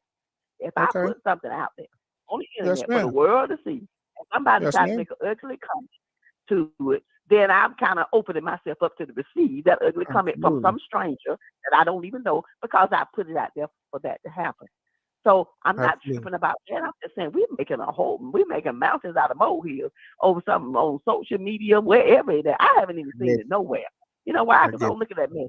I will start watching them when they start back playing football. You know why you ain't seen it? Because you only watch Coach Hayes, and I only come on about Colorado on Tuesdays, 8 p.m. Eastern Standard Time. And that's why you ain't seen it. You just hearing about it now. See, Lexus, it ain't what you say, baby. It's what you don't say that let me know where your heart is. And that's what I just want to let you know. And like I said, Chuck, hold on. I'm gonna say this. Watch this. I'm gonna just say this, Chucky. Shout out to my man Beans. You know my favorite line. Once she grin, I'm in, game begin. Now laugh at that, Lexus. I ain't say to you. Look at her smiling. I have to say, old school got you. I was looking at another video because I am watching. He on here now. He on here now. But let me tell you, old school came on.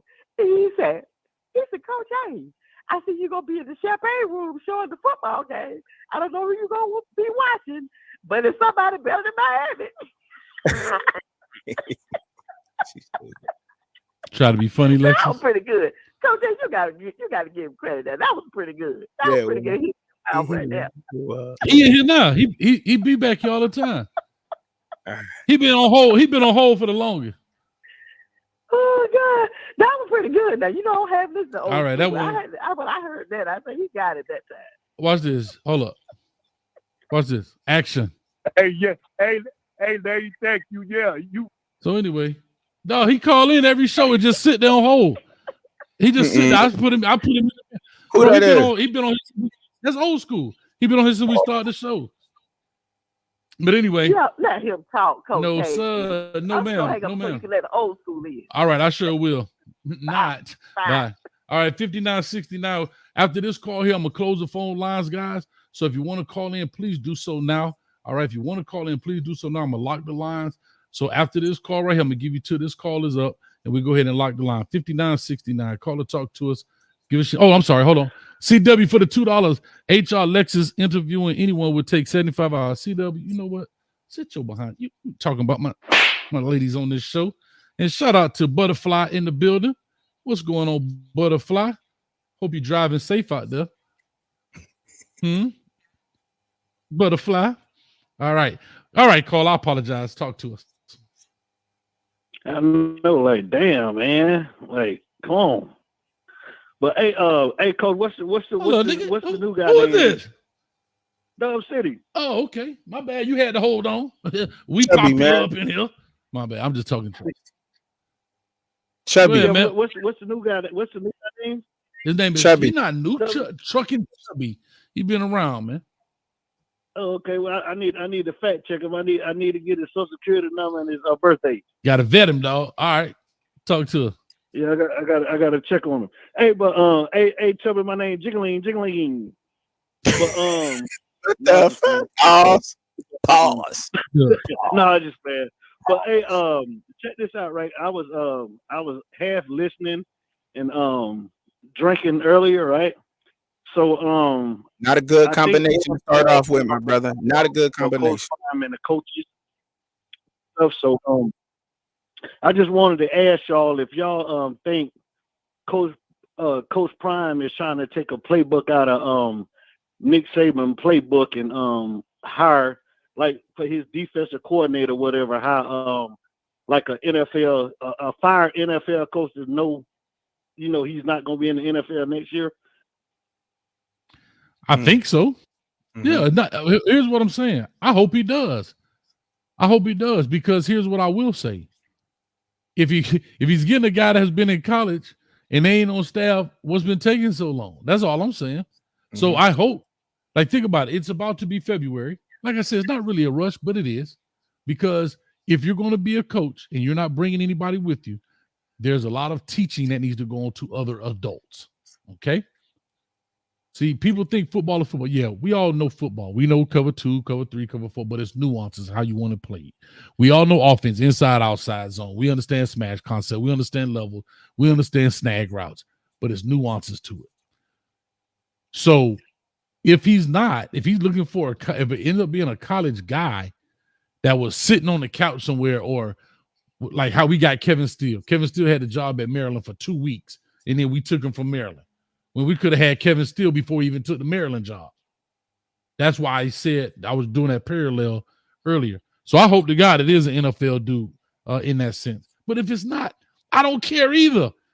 I'm like Lexus. I just want to see W's, dog. That's it. Shit. That's it. I don't care.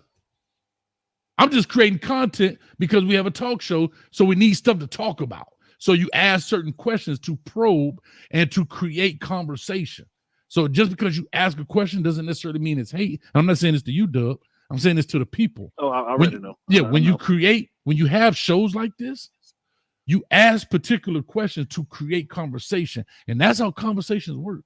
You ask a question and I answer it. And then that answer may spark another question. And then I say something and you may have a question. And that's what you call conversations. So for y'all out there that just want to blow smoke up your butt and get anal cancer, wrong channel. Yeah. And all y'all suckers and busters out here that don't know, Coach Hayes don't sit here and tell you, hey, we got some breaking news coming in a day or two, but I can't tell you what it is. Coach Hayes don't play them games. Coach Hayes keep it 100 when it comes to everybody, every team. He always states facts for the callers that called in earlier, so we ain't even work. Stop. Y'all the one hating on Coach Hayes. Put it like that. That's right. But what you think about that though, Chuck? Man, hey, look, I think that's cool the way he working. If he want to bring somebody in with experience, that's exactly what he should do.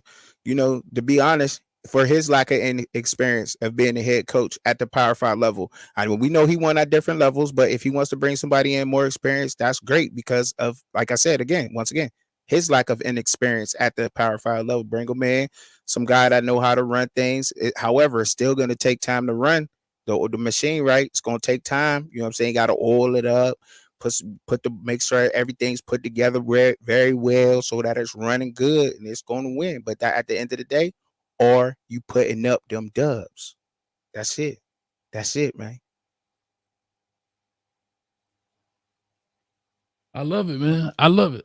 Well, Doug, let me roll, man. Hey, hold on, Coach. I got another one. This how real Coach Hayes is. How real is he? Watch this. Watch this. He gonna. If you ask Coach Hayes a question, he's gonna answer that question regardless of what it is. That's right. Watch this. Talk to him, Coach Hayes. What color thongs you got on? Boy, I ain't got none on. I'm commando, boy. I don't play them games, boy. Quit playing. See what I'm talking about? Oh, he gonna answer your question. Kind of food. You know what? Man, what's going on, man? You know what? Listen, y'all be on that foolishness, dog.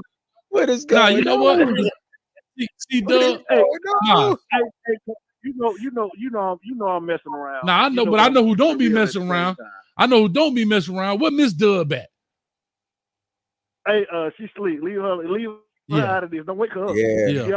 Yeah. Exactly. Got him scared now. Mm-hmm. Go over here with that. I know it. With that. Yeah, let me get off here. It was good meeting you, Chubb. Hey, with that, dog. That is. Good show. Good for show, man. Get your ass off here with that foolishness. T. Nicole, you need to call in. I heard you ain't wanted on them other channel. You can come to the dog side, baby. We got plenty of room for the ladies. Huh?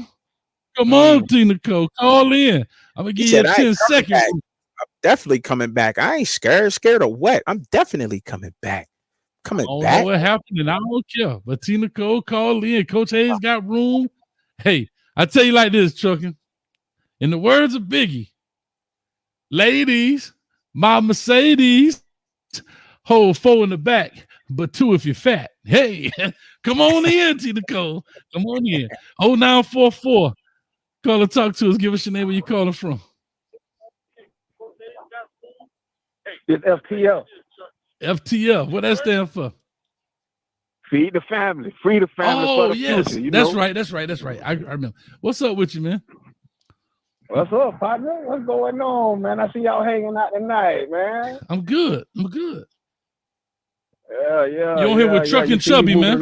Hey, I know you watching that well-off media pretty heavy now, man. Who, me? Nah, not really. I have to be honest. Yeah. I'm not trying to say that to be. I have to be honest. I'm not saying that to be funny. I'm really not. I just don't. If I see it, it comes on. I don't, and I'm not. I really am not. I'm just being very honest. I see it come on. I'll watch a little bit of it. But like I said, I'm trying to record WREs. I'm just saying, you don't see how them boys in there, man, engaging, man. Everybody though, engaging, everybody engaging. I've been around enough practices. I know what they look like. I'm not saying they're not doing anything wrong. They're doing everything right. Like, and I'm not trying to say this to be like I'm up here, but and I know this is gonna sound effed up, but I'm trying to record. I'm trying to get to 100 WREs for the class of 24. We on 91 right now. So I got 9 more before I finish out the 24 class. I still do the Canes Talk Live. I do this. And I started this thing new with my dog over there on Hayes Street. So we record a show every day. And I'm not saying I'm bigger and better and I'm more important than everybody else. I just prioritize my time different because for 25 years, I've been seeing those workouts. And they all look great. They all working hard.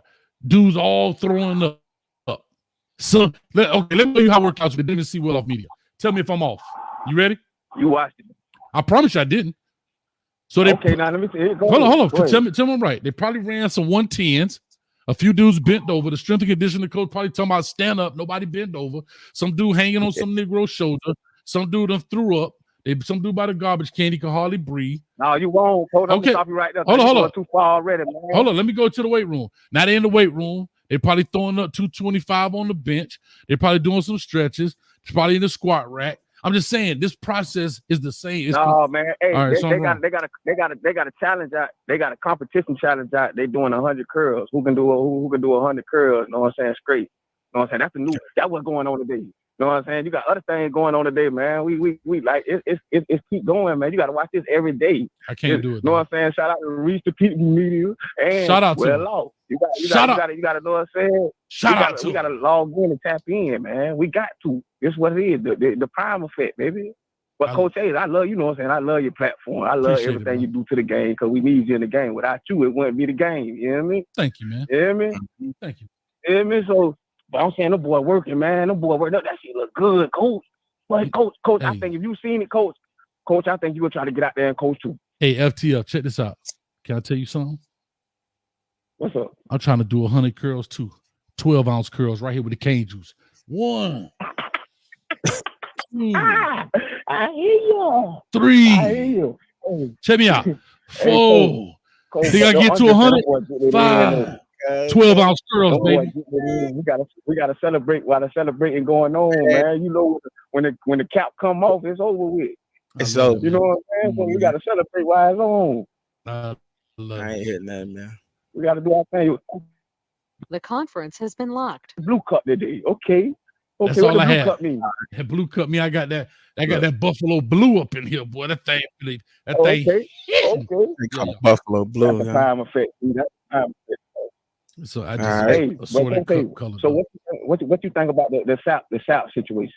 Well, we talked about it already. I mean, unfortunately, I don't think personally, based on how strong, how steadfast Colorado. I may be wrong as the day is long, so I'm gonna put that out. I understand what you're saying, but I also understand. Right.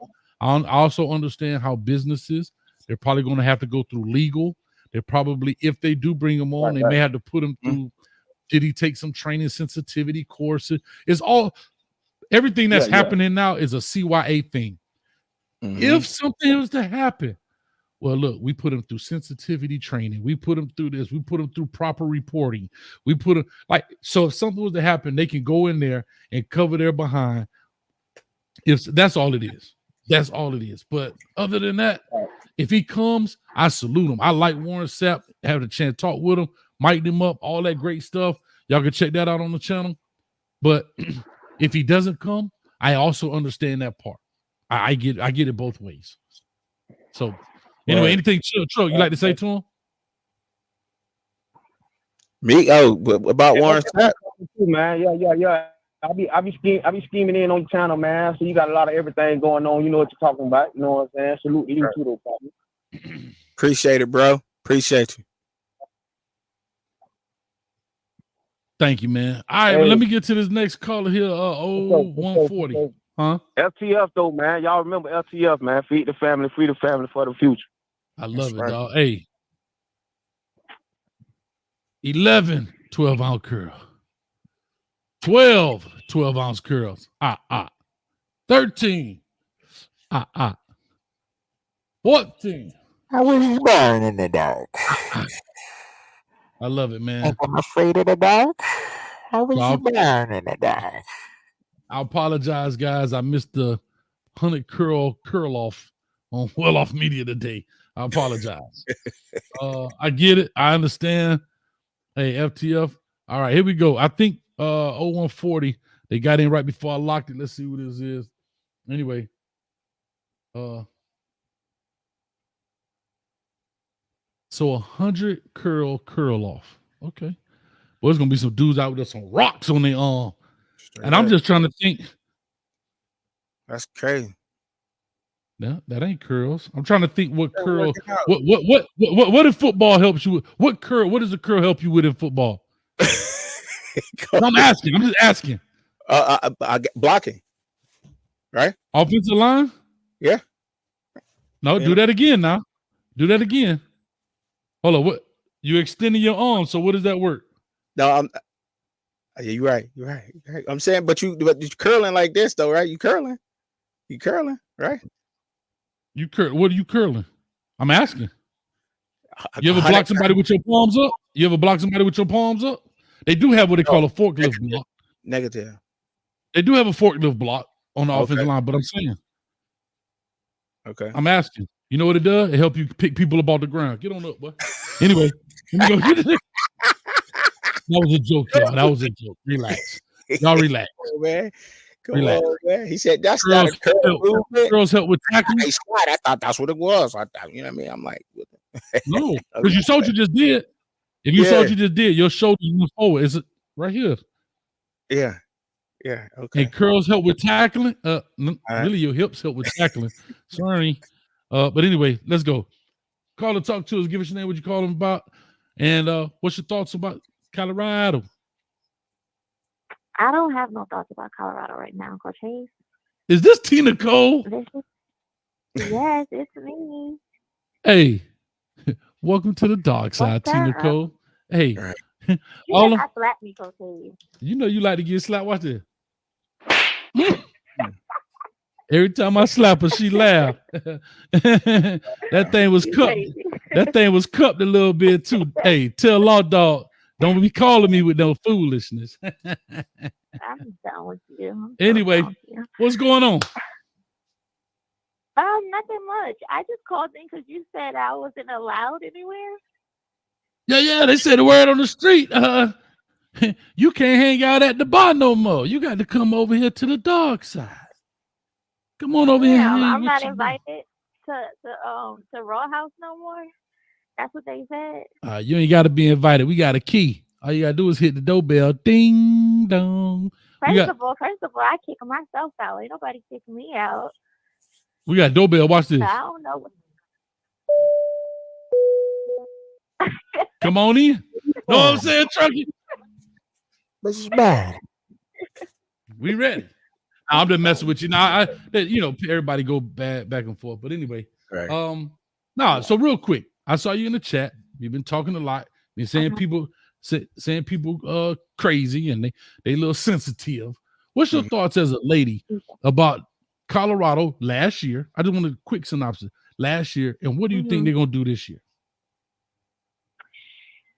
So last year was terrible. Of course, we know they started off pretty decent, but USC and Oregon weren't the best, and then they won at was it Washington or no, it wasn't Washington, Arizona. Mm-hmm. I forgot which game it was, but they barely won that game, and then of course it just went downhill.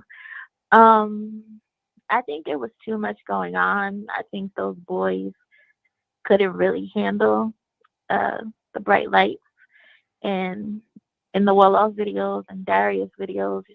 It seemed like Coach Prime was like literally like begging those boys to have like confidence in themselves.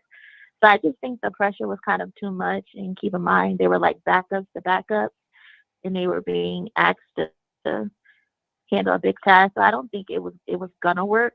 Hold on, say that again. Hold on, Tinico, say that again. You said they were backups to backups. Explain that. What do you mean?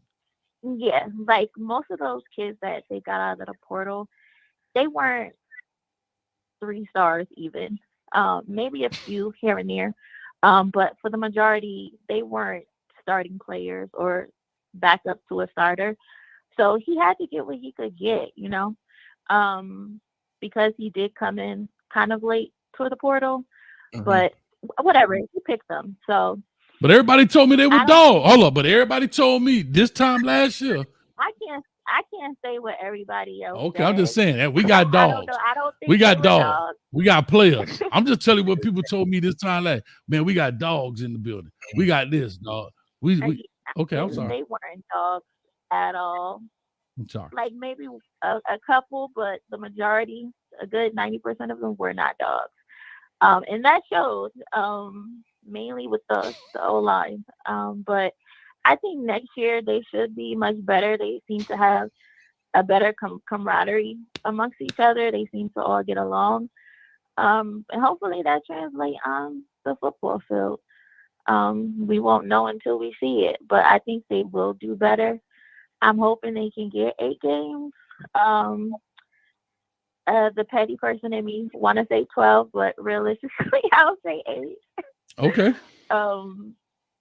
But yeah, I think they should be much better next year.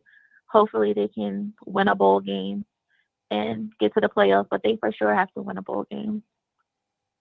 There it is then. All right, so at least be 6-6. Chubb, anything you like to say? Nah, I ain't got nothing to say, Coach. I'm good. I'm good. All right. Well, T. Nicole, Mm. welcome to the And for dark the side. record, Coach Hayes, ain't nobody kicked me out nowhere. I left. Okay, no problem. Hey, listen. You know, I'm gonna say, hey, one man's trash is another man's treasure. That's all I'm gonna say. And again, Chubb, you know my line. Once she in, she green. I'm in. Game begin. Got him. I'm done. Let old school come up here. You know he's foaming at the mouth trying Watch to get this. on. Watch this. Watch this. Watch this. Hey, T. Nicole. Hey, old school. That dude just be back there, dog. He just be chilling. He like the furniture, dog. He like the dude that work in the warehouse.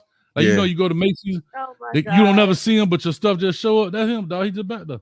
Just back Anyway, there, chilling.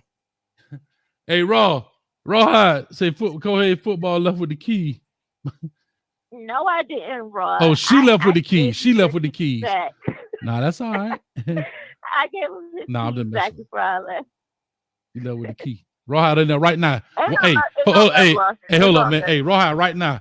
I did with the phone on, changing the lock with that screwdriver, trying to get it around that knob. Like, God damn, I gotta change it. He gave my keys to somebody else. It's all good. But I appreciate Tina. Well, thank you for calling in. Don't be a stranger. We love talking football over here.